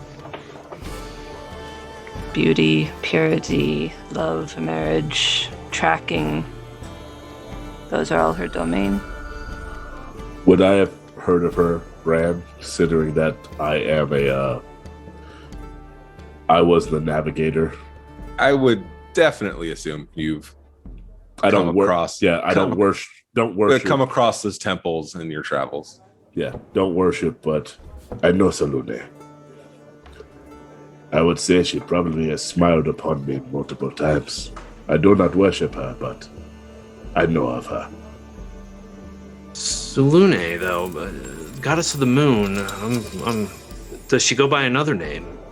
Perhaps Sahenin? Sahenin. The elves would have known the goddess by that name, close to the same domain. Our Lady of Silver, the Moon Maiden, the Night White Lady, those are some of her others' names. Interesting. Sahanin is similar, but not the same, at least not from what I know from my studies. At this point, has everyone eaten to some degree? Have you tried or drank anything or eaten anything? I'm about to. The doctor has not. I've eaten the entire chicken like a cartoon and put all the bones back on the table. Salem's probably had like fruits and crackers and things like that. No meat yet. I've just kind of nursed my beer. For those who have, you're feeling all right. You are feeling better than one would expect in this sort of environment, in this sort of situation. You're not blind. You don't feel fantastic. You don't want to go out and dance. But it's almost like it was an incredible comfort food. Like that feeling of something you had in childhood that was just among your favorite things. That's obviously not what's there, but there's almost that feeling. You feel kind of revived. Yo, might want to dig in before it gets cold. I am looking at the abundance of food here with a bit of a reverence. I know what it's like to not have this much so easily, and so there's a little bit of a prayer going on there before I just start getting into it.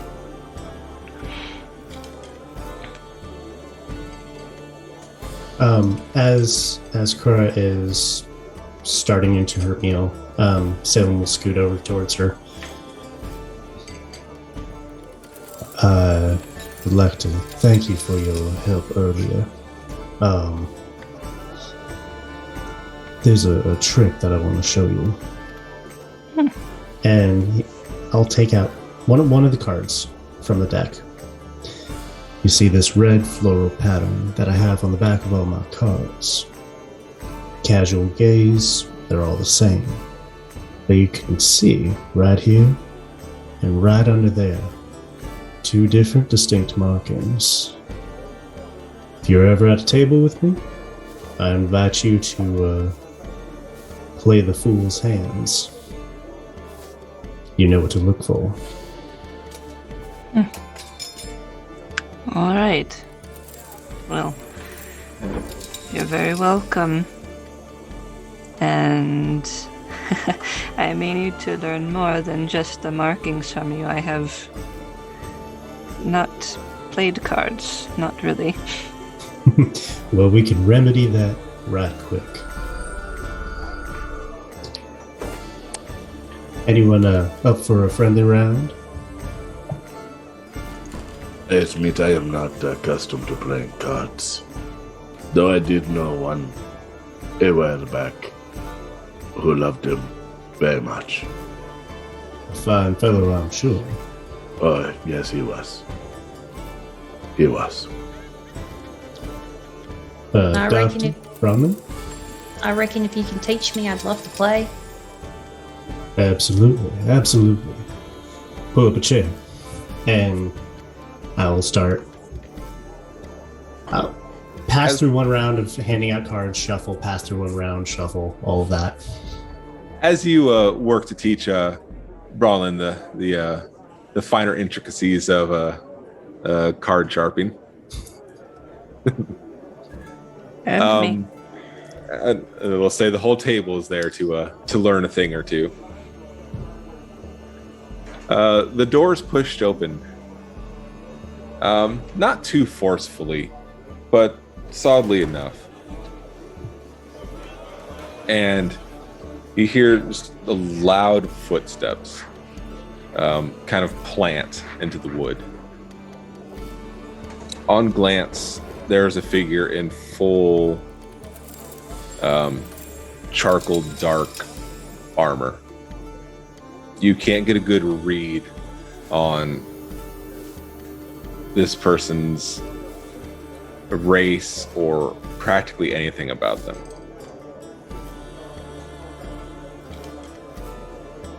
His heavy armored footsteps make their way up to the bar. Give a quick rap on the bar top to announce their presence as you see the innkeeper kind of peek his head out of the kitchen. Oh, yeah, I'll be right there. As the figures wait silently. Pre-game? Hearing the heaviness and honestly the authority that such footsteps would bring with them, he does not take his glaive from behind him because it's sitting in a spot where he can easily get to it. He instead just takes one of his axes off of his hip and puts it into his lap and keeps it in his left hand, but never actually glances from side to side, but he just hears that and is like, oh, so someone else is here. And it's just prepared. The innkeeper makes his way out of the kitchen up to the bar as the figure in full armor just drops a heavy sack. You're not sure quite what. It just drops the big thud. Something solid in this bag. Does it sound like gold? It does not sound like gold. Okay, then Brigade does not get excited. It's something solid and heavy. And the gauntlet over the hand just holds up that to the barkeep. The barkeep goes, "Oh, yes, of course," and kind of reaches down and sets out 3 small jars in front of this armored figure. Just dark colored jars. As the figure scoops them up and tucks them into a hip bag and doesn't say anything to the innkeeper. Turns back around, kind of stops to look at the table.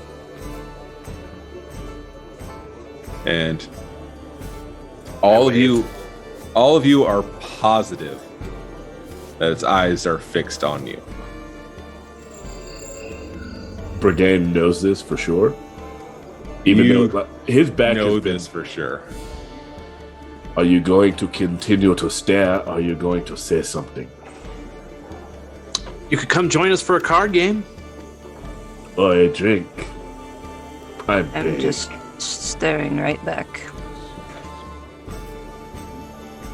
It I lingers. feel very uncomfortable. It lingers for another second or two. Not enough to be challenging, but not enough to shy away. And makes its way out the door. Have a good day. I don't think he wanted to play cards. From the direction outside, you hear a small elderly voice kind of peep up. Excuse me, traveler? Yeah, if you're heading to... hello? Oh.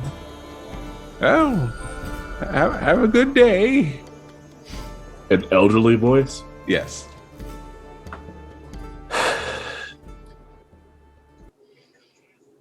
And within a moment or two, the door swings open and you see a little hunched elderly man kind of glancing in. Oh, hello. Oh, travelers, are you? You're certainly not from here, right? Certainly not. You seem smart. Well,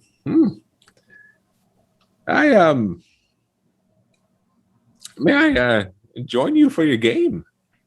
Sure. I mean, sure. The doctor. I look around and yeah. I squeeze myself into two seats and pull out the third one. He graciously accepts. Oh, thank you. What's your name, friend? Oh, old Dalar. Well, not always old Dalar. A long time ago, I was young Dalar. Of course. But, You're from here. Not this town, not Starfall directly. I'm actually just a little ways out of town, which sort of brings me to it brings me to the point. I don't suppose after your stay here, you'd be willing to walk me back to my farm. How far away is it? Oh, not far.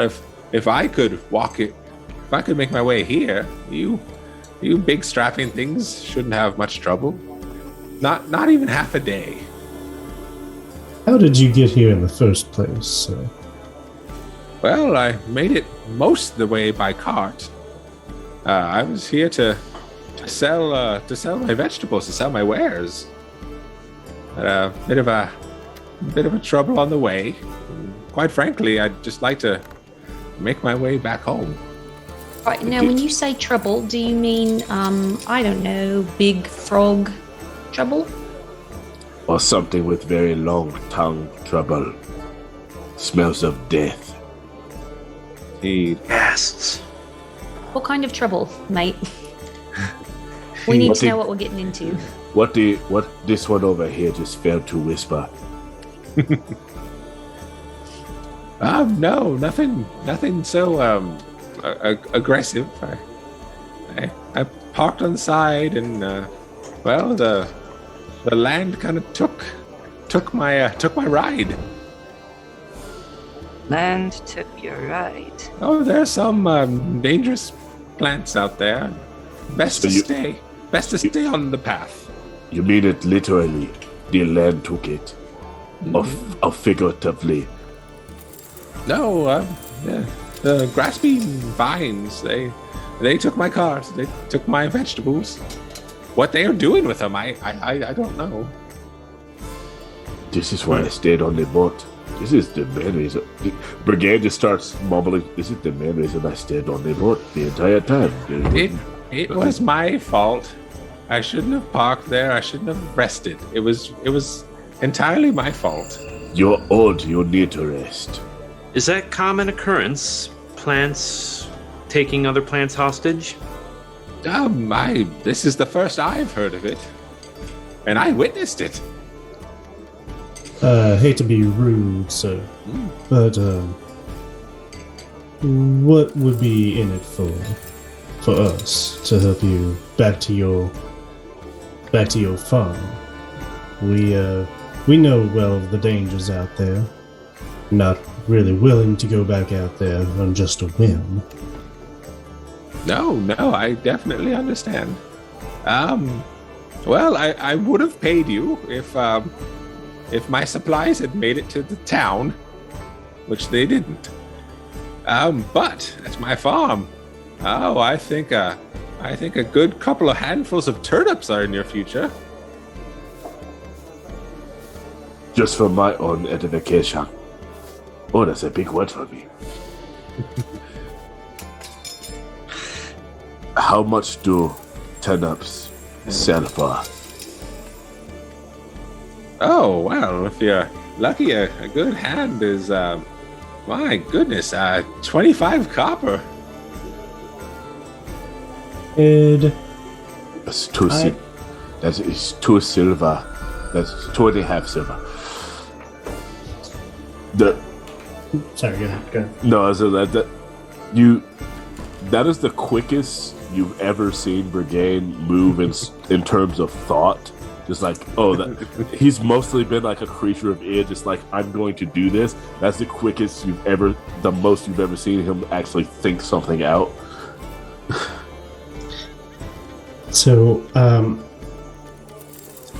haven't stopped sort of playing my hands as we've been talking. Fold my cards together, and I want to eye this guy over, and I want to try to figure out if he's on the up and up. Could I roll an insight for that? Yeah, go for it. Okay.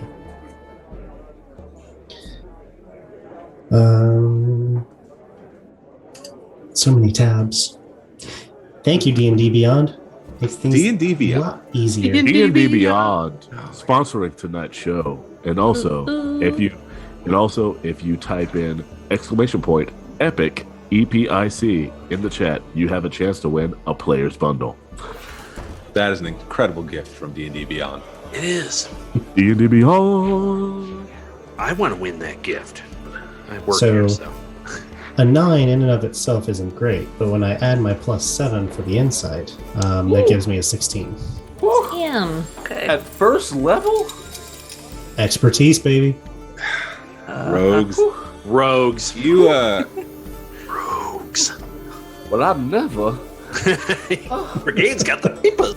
Oh, I've got the vapors. you've spent a lifetime of reading, folks. From the back alleys to the big cities to the rinky-dink towns, and this guy seems salt of the earth. He seems genuine. Okay.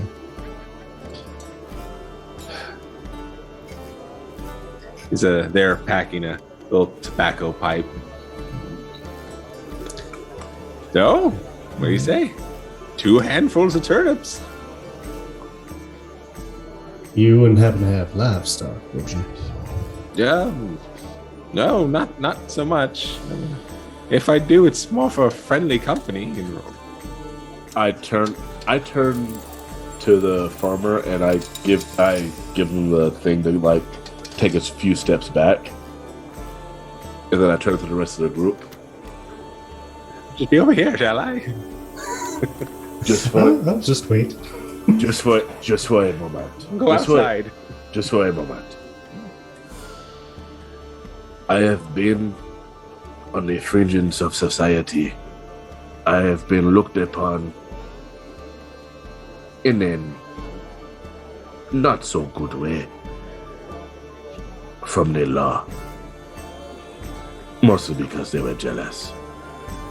But I would say that making a friend in a new place could be of a benefit for us. More information.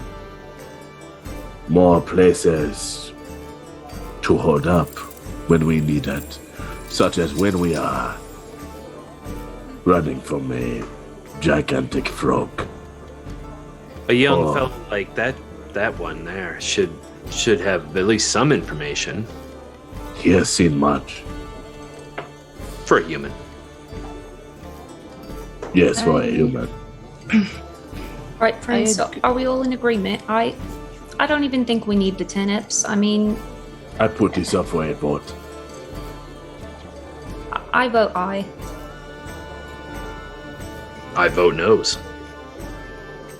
Oh, we're not talking about parts that we might salvage. Who No. invited this guy? I mean, what is this? He kind of just got spit up naked in front of us. You know what? You're absolutely right. Yes, we were Absolutely right. all there when it happened. I'll chalk it up to that. I remember something correctly. I'm very happy right now.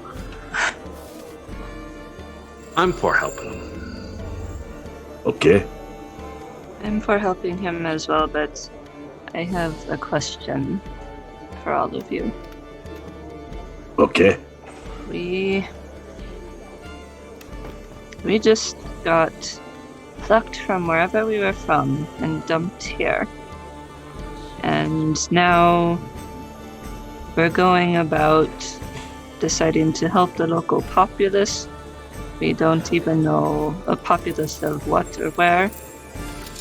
I want to go home. I don't know about the rest of you, but I do not belong here.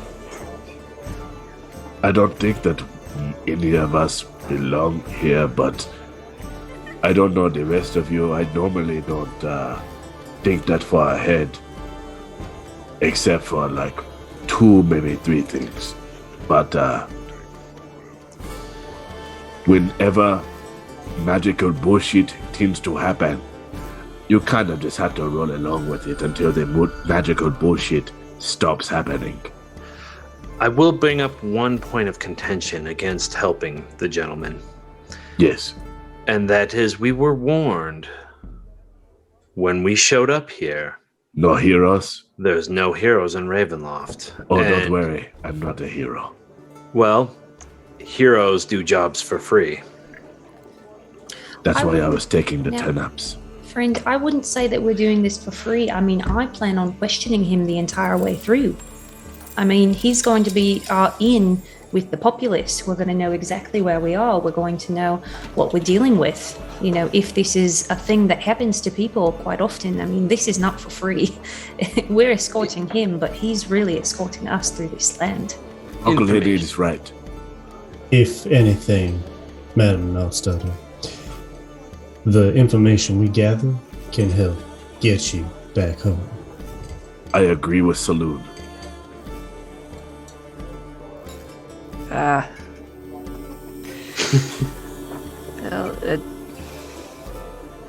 hang on. Sorry. Salem, my dear friend. Salem.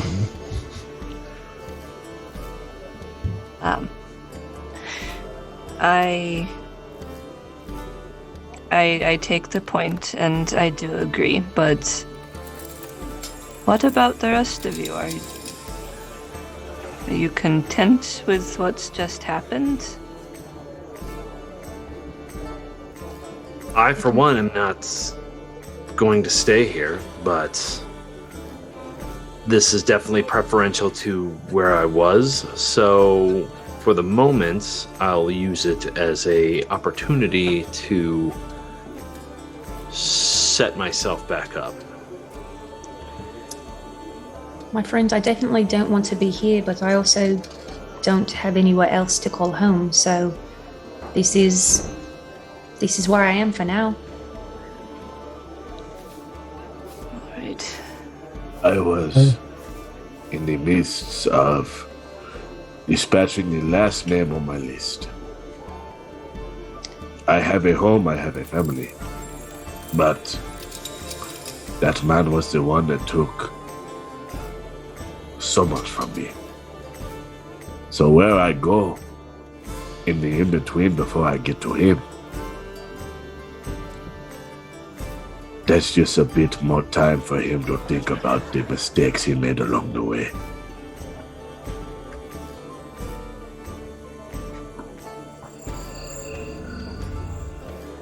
I have a complicated relationship with my family.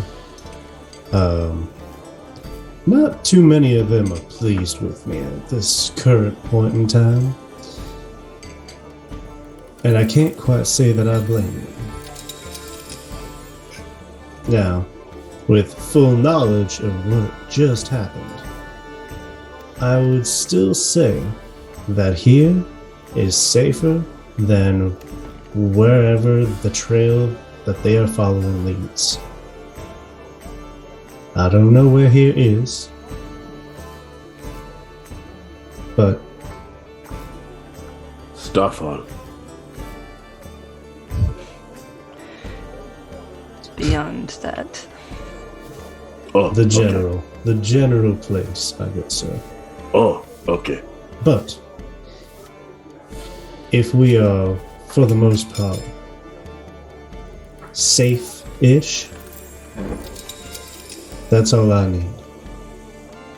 If you need help getting back to where you came from, I guess that's something I can assist with. You've been more than kind. And I'm not in the nature of just taking charity, nor am I of giving it. Whatever job I take, there will be pay. And this gentleman that is waiting on us, I'm sure he's got plenty to offer in terms of foodstuffs. But the more valuable thing will be what we learn from him.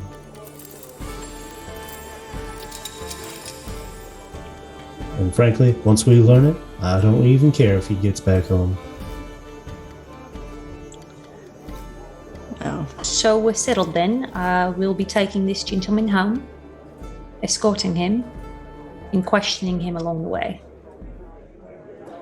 Regan takes a big, gigantic gulp of whatever drink he's got, and he goes, "Sure, I'm not doing anything else right now. Are you? I mean, I did just pay for the rooms for the night, but okay." Do we have to take him home this evening? I need to rest. I'll get him a room. Whatever. That's a very noble thing of you, sir. It's practical. Another big word for me. Would it not also be practical to ask if he could pay for his own lodgings? We could offer him to escort back to his home. Hey, come back here. Kindness steals much. I could also share my room with him. I call him back. Oh, what did we decide? Gonna give Did you lose? We will take you back, but can you pay for your own lodgings for the night? Yo, of course. We have Fishes just around arrived. in a pocket. Okay. We will take you back in tomorrow. We need to rest. A few of us.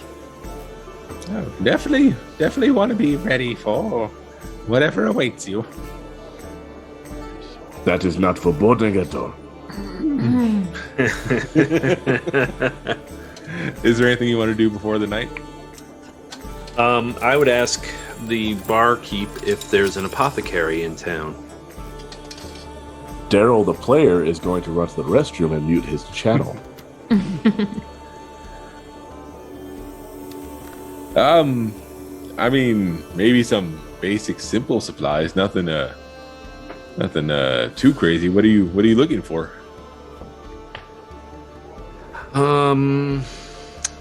Flasks, burners, double boilers, herbs.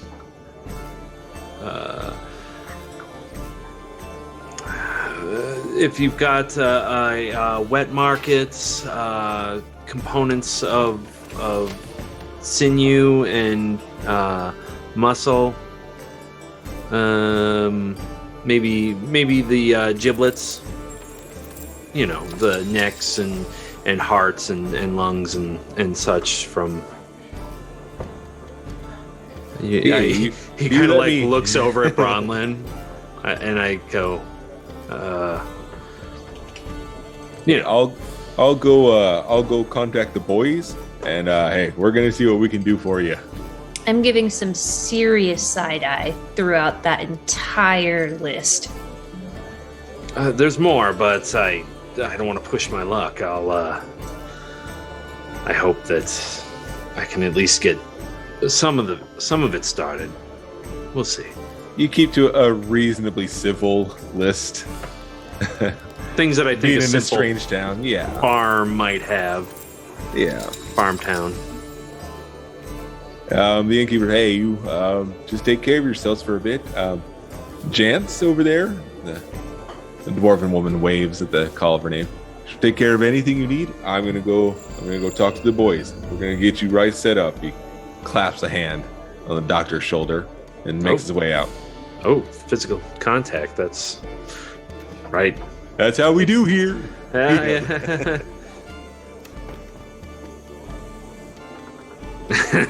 I turn away. So anyway, Salem, that was a really fun game that we were playing. Do you have any others that you could teach us? Well, so there's one that's not necessarily used for betting. It's more of a ritual my brothers, sisters, and I would do before going out onto a hunt. We would all have split the deck evenly, and we would place our cards down. We would still bluff each other, of course, but you wouldn't bet on that. We would place our cards face down and lie as to whether or not that card was the next in order. If you got called on it, you had to drink. But we got through it all. The last person collected the cards, and they had to split half of their taking with the rest of the party. Is this bluffing what led to your disagreements with your family? Oh, no. We all enjoyed that. There was miscommunication that occurred between me and someone outside of my family, and, well, it's a very long story. Probably something not to be told in here. To a bunch of strangers that just got spit out at you in the mist. I get that. In the meantime, though, since we have the extra time, I think it might be good to start talking to the old man. Loosen him up, per se. Since he's going to be spending the night here with us anyway. Oh, that plan that you had with the games and the loosening of tongues and... Already wanted in. What is your name? Brigade just completely immediately talks to him. What is your name? Oh, Danar. Denar? Not young Danar. Oh, he used to be. Clever. How old are you, old Danar? That's not very nice to ask. You don't just go around asking people their age. What? Why not? It's a just- cycle of the sun that goes around and... Old enough to have lost most of my friends and can't remember most of the less than. About that old. I guess I'm ancient then.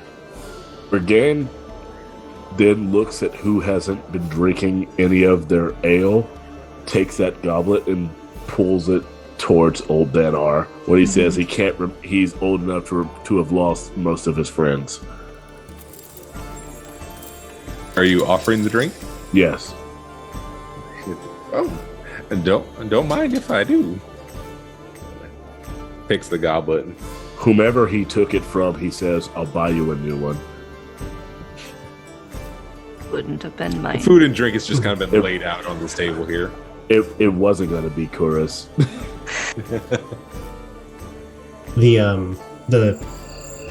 The plan that I had spoken of was more of like an aside too, so it wasn't just like set right in front of. I know we were sitting at the same table, but it wasn't like that brazen, so to say. That was more stage What? whispery. What now? Well, you should start playing the game to get him to start talking. Hey, Denna, Hey. how long have you lived here? Apparently, that's not nice to ask. On the farm? My whole life. What types of things have you seen? Well, that's gonna take a long. It's gonna take a long time to tell all those stories. I've seen lots of things. In recent years, what are the things that you think that newcomers should be aware of? Besides the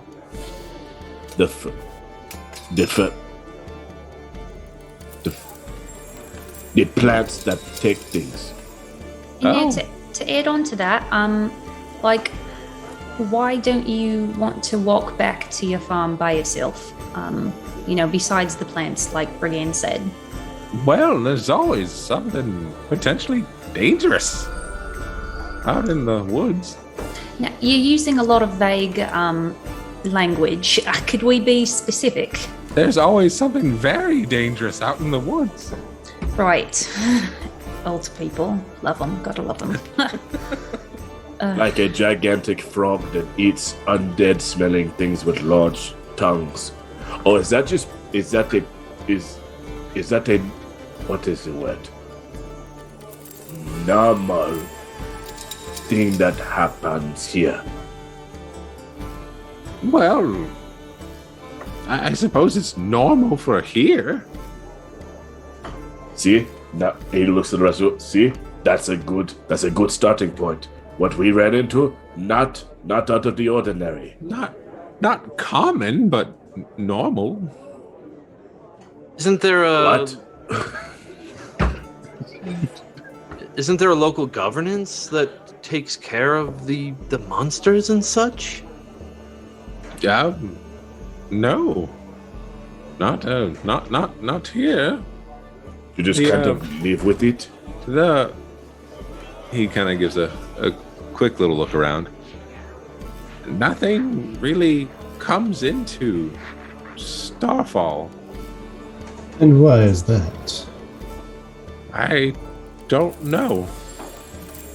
Well, how about this? They assume it's blessed land? Your farm, is it more or less safe? Most creatures aren't looking for turnips. It's a fairly safe employment. So, what would make your farm, being outside of Starfall, safe as opposed to anywhere else? Most creatures don't want to eat turnips. Can I make an inside check? Please. Yeah, this guy. Ooh! Insight. 21. 21. In all of your adventures across the vast seas and oceans, you've never seen a monster eat a turnip. So, with that logic, Son of a that bitch. old man, You son of a is bitch. completely accurate. You've never seen a monster eat turnips. Oh, you clever SOB. Oh. Now, sir, you say that monsters don't eat turnips, and I understand, but I don't know, perhaps they would eat you? Why haven't they eaten you if you've been here for quite some time on this farm, traveling back and forth through the Tavern to your farm? How are you still here? I'm probably not very tasty at this point. Kind of holds up an arm. You can see at one time it was just, rather muscular, but age has just made it rail thin. And there's no farmer's tan because this is pale here. People are simply lucky. Do I pick up on that with my 21 of insight? Yes, you do. It sounds true. Just in general terms, not that this is really applicable right now, but What do you again, want from this old man? no. So There's no farmer's tan from the farmer. Where's the well, sun? okay, yes. To be fair, Okay, it's like in a true, place that's true, always true. twilight. That kind of makes more sense. Okay. Less inclined to murder him now. But another shout out for D&D Beyond. I was looking at my character sheet, things I didn't realize that I even had. Passive insight apparently is something that I have, and that's at a 17. Whew! Mm-hmm. Nice. Now, with that said, Rogues. Rogues, man. I see Jeez. the line of questioning isn't getting super productive. So at that point, very well, sir. In order to sell your mighty fine turnips here, did you have to get some sort of permit? Is there some official that you had to strike a deal with? Is there a lord of this area who grants you these permissions? They said, no, just I come into town with my little cart. And I sell turnips, usually here to the inn or the general store. I don't think we need to bring law into this. Yes, we don't. We definitely don't need to bring law into this at all. And I'm not saying that we need to. I'm Okay. just curious. With Okay. you being here for so long, selling your fine produce for so long, and there's no one who checks to see the general goings on of this fine place. No one who steps in to keep order, anything like that. He kind of taps at your shoulder with his pipe. Have you looked outside in the town? Have you given a good look? No, we were a bit busy when we came into town. He was naked. That's fair. We did just get here. What strife do these people have in this town? They're not fighting each other or attacking each other or stealing. I saw no people when we entered this town. Just the one barkeeper came running to us. And you. I assure you, there are people there. And a friend. The fact is these people have found, and I don't know how, some safe place in this very terrifying area. But here they're safe. a man of your experience would certainly know maybe who would know. Maybe you yourself, you have your own interests, and of that I am sure, and you are a very fine merchant for that. Is there someone? How about Throughout this? Let me butter you up. Throughout this conversation, I have just been yawning. Has the barkeep brought our keys to us yet? Yes, they're set down at the table. Okay, I kind of slide my hand over gingerly and take one back, and I ask, right now, how exactly do you tell when it's time for bed, or time to wake up, or time really to do anything? Well, I'm getting pretty tired, so generally it's time for bed. Does it get dark here? And then looks up at the sky. Yes, but that's not always to do with what time it is. Let me ask you this. One more question from me. Is there a library here? So he said, no, I'm afraid Or a not. hall, or a building of records? I can't imagine so. My time in this town, they're pretty simple people. They seem simple enough. Listen, Bronlin, by the way, before you go off, I want to make one thing clear. At this point, he's fished his key as well. It's an elven thing. I have to ask because elves. When I asked my wife to go out, I had to ask how old she is because elves, we look the same for hundreds of years. So I don't want to hit on a minor or anything. Not that you're not a minor, good sir. I look at the old man. I'm sure you're very nice and lovely, but hence why I asked. Right. Say no more.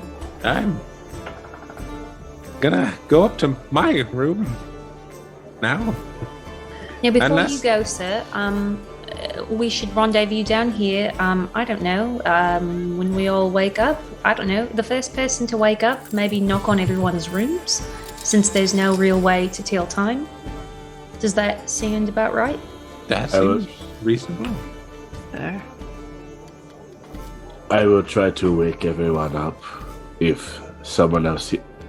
And he looks at the doctor's pointed ears and remembers a few things about people from his crew. He says, or the doctor will wake before the rest of us. That's fair. The old man takes a couple steps up towards the rooms and kind of looks back. Oh, before I forget,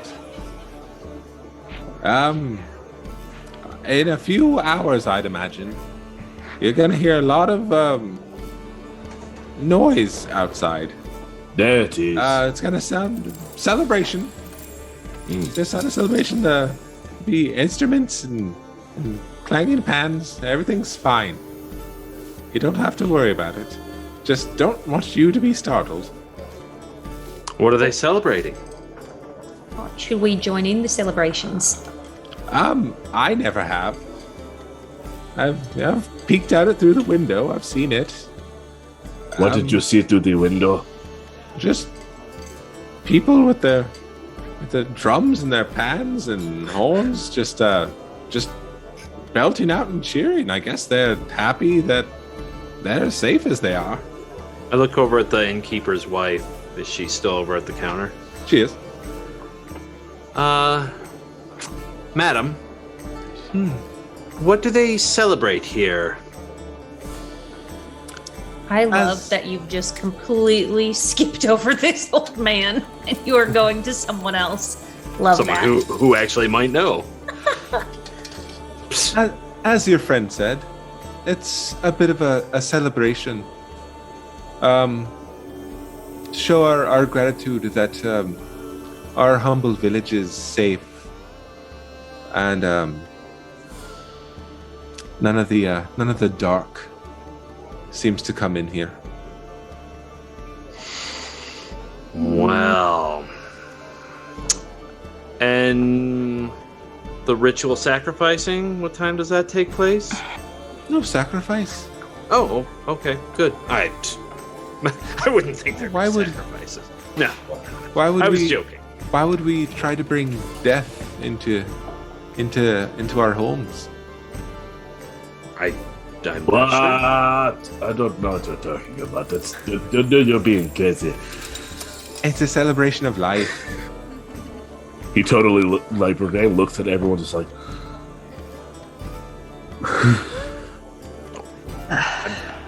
Very good. Thank you. Thank you, madam. She nods. Of course.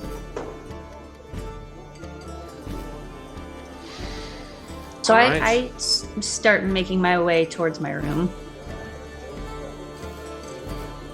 I am actually not going to go straight up to the room. I'm going to slip outside for a moment.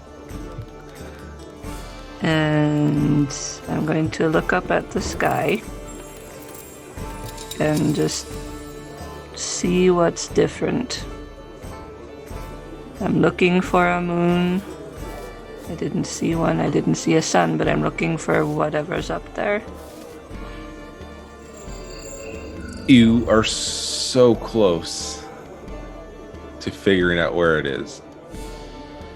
It's like you can see the clouds part just enough that you're positive where the moon may be. And then just the light almost seems to come from somewhere else.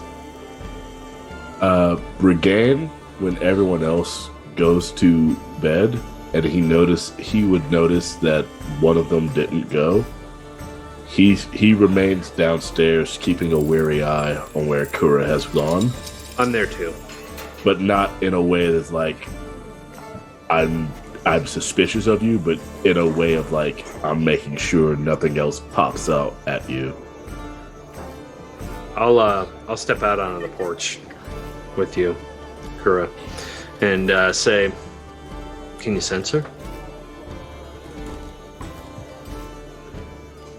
That's what I'm trying to figure out. I have lived all my life walking this space between the end of the day and the start of the night.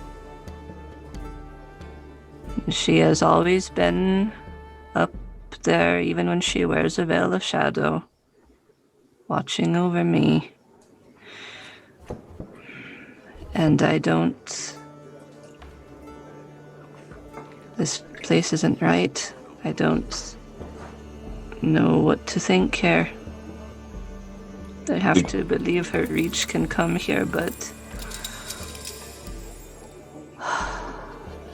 Where are you? I have a theory, if you're interested. Yes.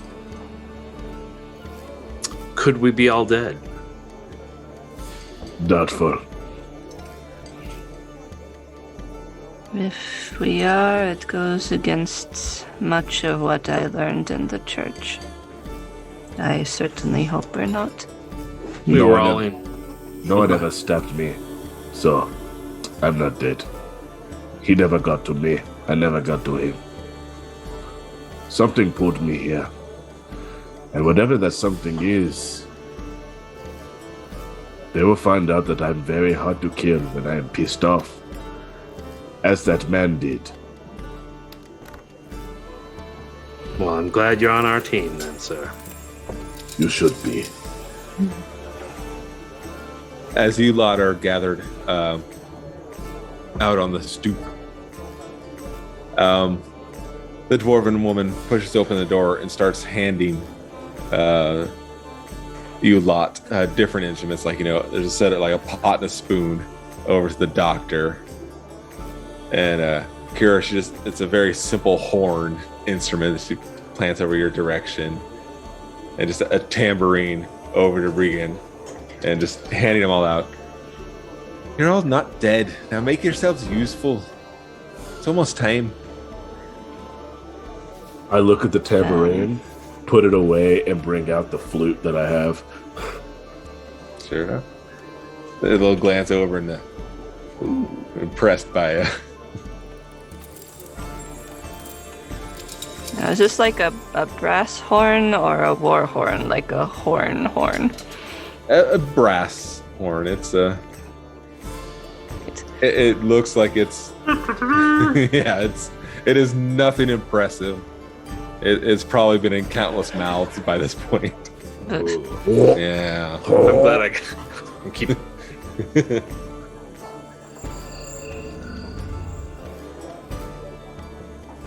Brigade, can I have that tambourine? Yes. I hand the tambourine over. Thank you. And I lean down closer to Kurasa. A very wise choice. I could smell the breath of that on that thing. Don't remind me. Don't worry. I make you that promise if you make me that promise. I promise. Okay. He holds out his hand. I think this is going to be an interesting experience. I give him my hand. You can cultivate a lot of different things from a lot of saliva, especially when you mix different salivas together in a dish, and you can probably grow a lot of. I look at Kura and I say, "Okay, here's the horn." I give the horn to the doctor. The dwarven woman makes her way towards which you're gathering is the center of town, as you see multitudes of other people, not a massive number, but certainly enough to fill this village, all make their way out towards this square. And in front of a statue, the statue itself seems to be of angelic nature. You see a lovely figure with proud, feathery wings there, and everyone just seems to gather around it. And the dwarven woman nudges the doctor, because everyone wants to touch you for some reason. Nudges aside. Remember, with as much loud energy as you possibly can. And she starts banging a pair of pots together, and it just starts to roll. You hear other people, with their varied instruments, start to just pick up. There's just more noise from here and here. And, you hear some panpipes that direction. You hear just drums hitting from over here, and just starts to become this cacophony of sound. I am waiting for the other shoe to drop as I'm hitting my pot with my spoon. And everyone that's doing it, it's like a heavenly choir. And that's where we're going to end tonight. Hey. Right. Interesting. Very interesting. Wait, I'm still waiting for the ritual sacrifice. Why would you possibly think it's a ritual sacrifice? Because it's the I doctor. wonder why. That is legitimately the first time in D&D that I actually ran away. The first time's weird. The first time running away is weird. I was ready to go as soon as I did 15 damage to something at level 1, and it didn't die. I was like, oh, we need to go. Well, and 15 wasn't even the total. The total damage done to that one creature was 24. Yeah. Crap. I was like, All right. oh, I didn't drop it? Oh, we need to head out, my guys. My people. All right. Wow. Thank you all for joining us. Thanks all of you for playing. Yeah, I think we have a couple quick reminders, and then we do what we do.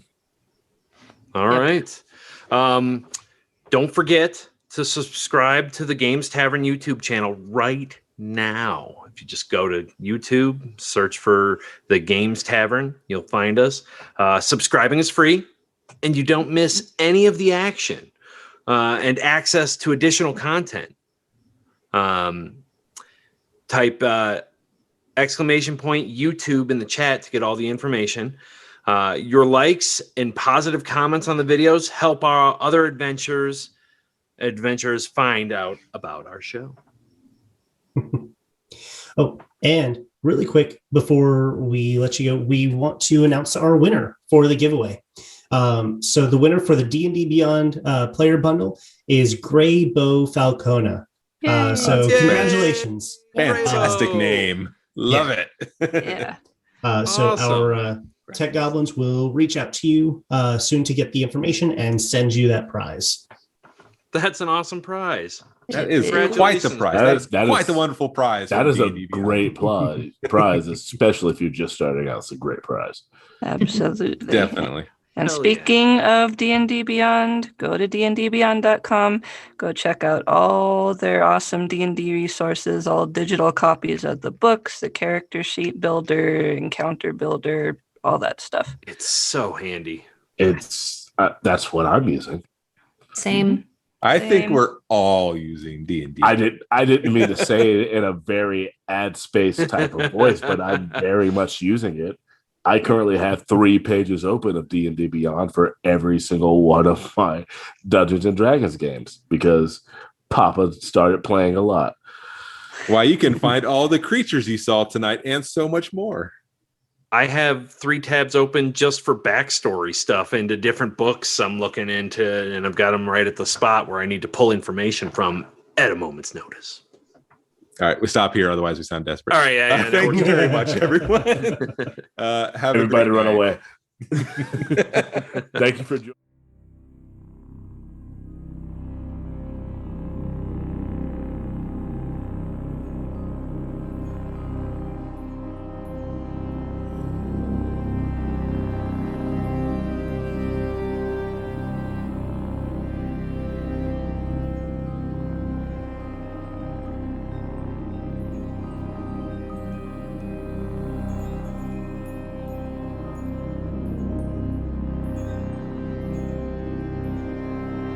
The Human, that's JESTHEHUMAN on Twitch, Twitter, and Instagram. And I'm going to popcorn Daryl. Of course you are. I am Daryl Dorsey. I am Mr. _Daryl Dorsey on Twitter and Instagram. MR_DARRYL DORSEY. I just messed up my camera. And on Twitch, I am Daryl Sucks at Gaming, DARRYL Sucks at Gaming. And Popcorn Laura. Okay, so I am Laura Perard. And that is who I am on Twitter. That's my name just squished together. Find me on Instagram, Laura_Perard. And if you feel like following me on Twitch, I am Amarian34. That's AMARIEN 34. And popcorn to Kyle. Hi, I'm Kyle. I was Salem Klein. And you can find me on Twitter at Lord Kyle K. I will pop this over to Matt. And I'm Matt Fellman. The Twitter is at Matt Fellman. Same with, I think, Twitch. It's been a while. But yeah, and I've played the Doctor, and I look forward to many more adventures. Tell your friends. And Popcorn Brain. All right. I am Bran. I have been your DM tonight. You can find me at Voice of Bran on Twitter. And oh my God, you people, this is the nicest this game is going to get. Oh, I know. This is I know this as pleasant it's going to be for you. As a DM that actively plots the demise of his players, I know this is as nice as it gets. This is Enjoy it. Because that Tarask is always right there for me. It's right there. Right. So that's what's waiting for us on the road. Okay. Yeah. Cool. Got it. Good right. night, everyone. Good night, everyone. All right. Good hi, night. everyone. Thanks so much Thank for tuning you. in. Thank you all. Thank you.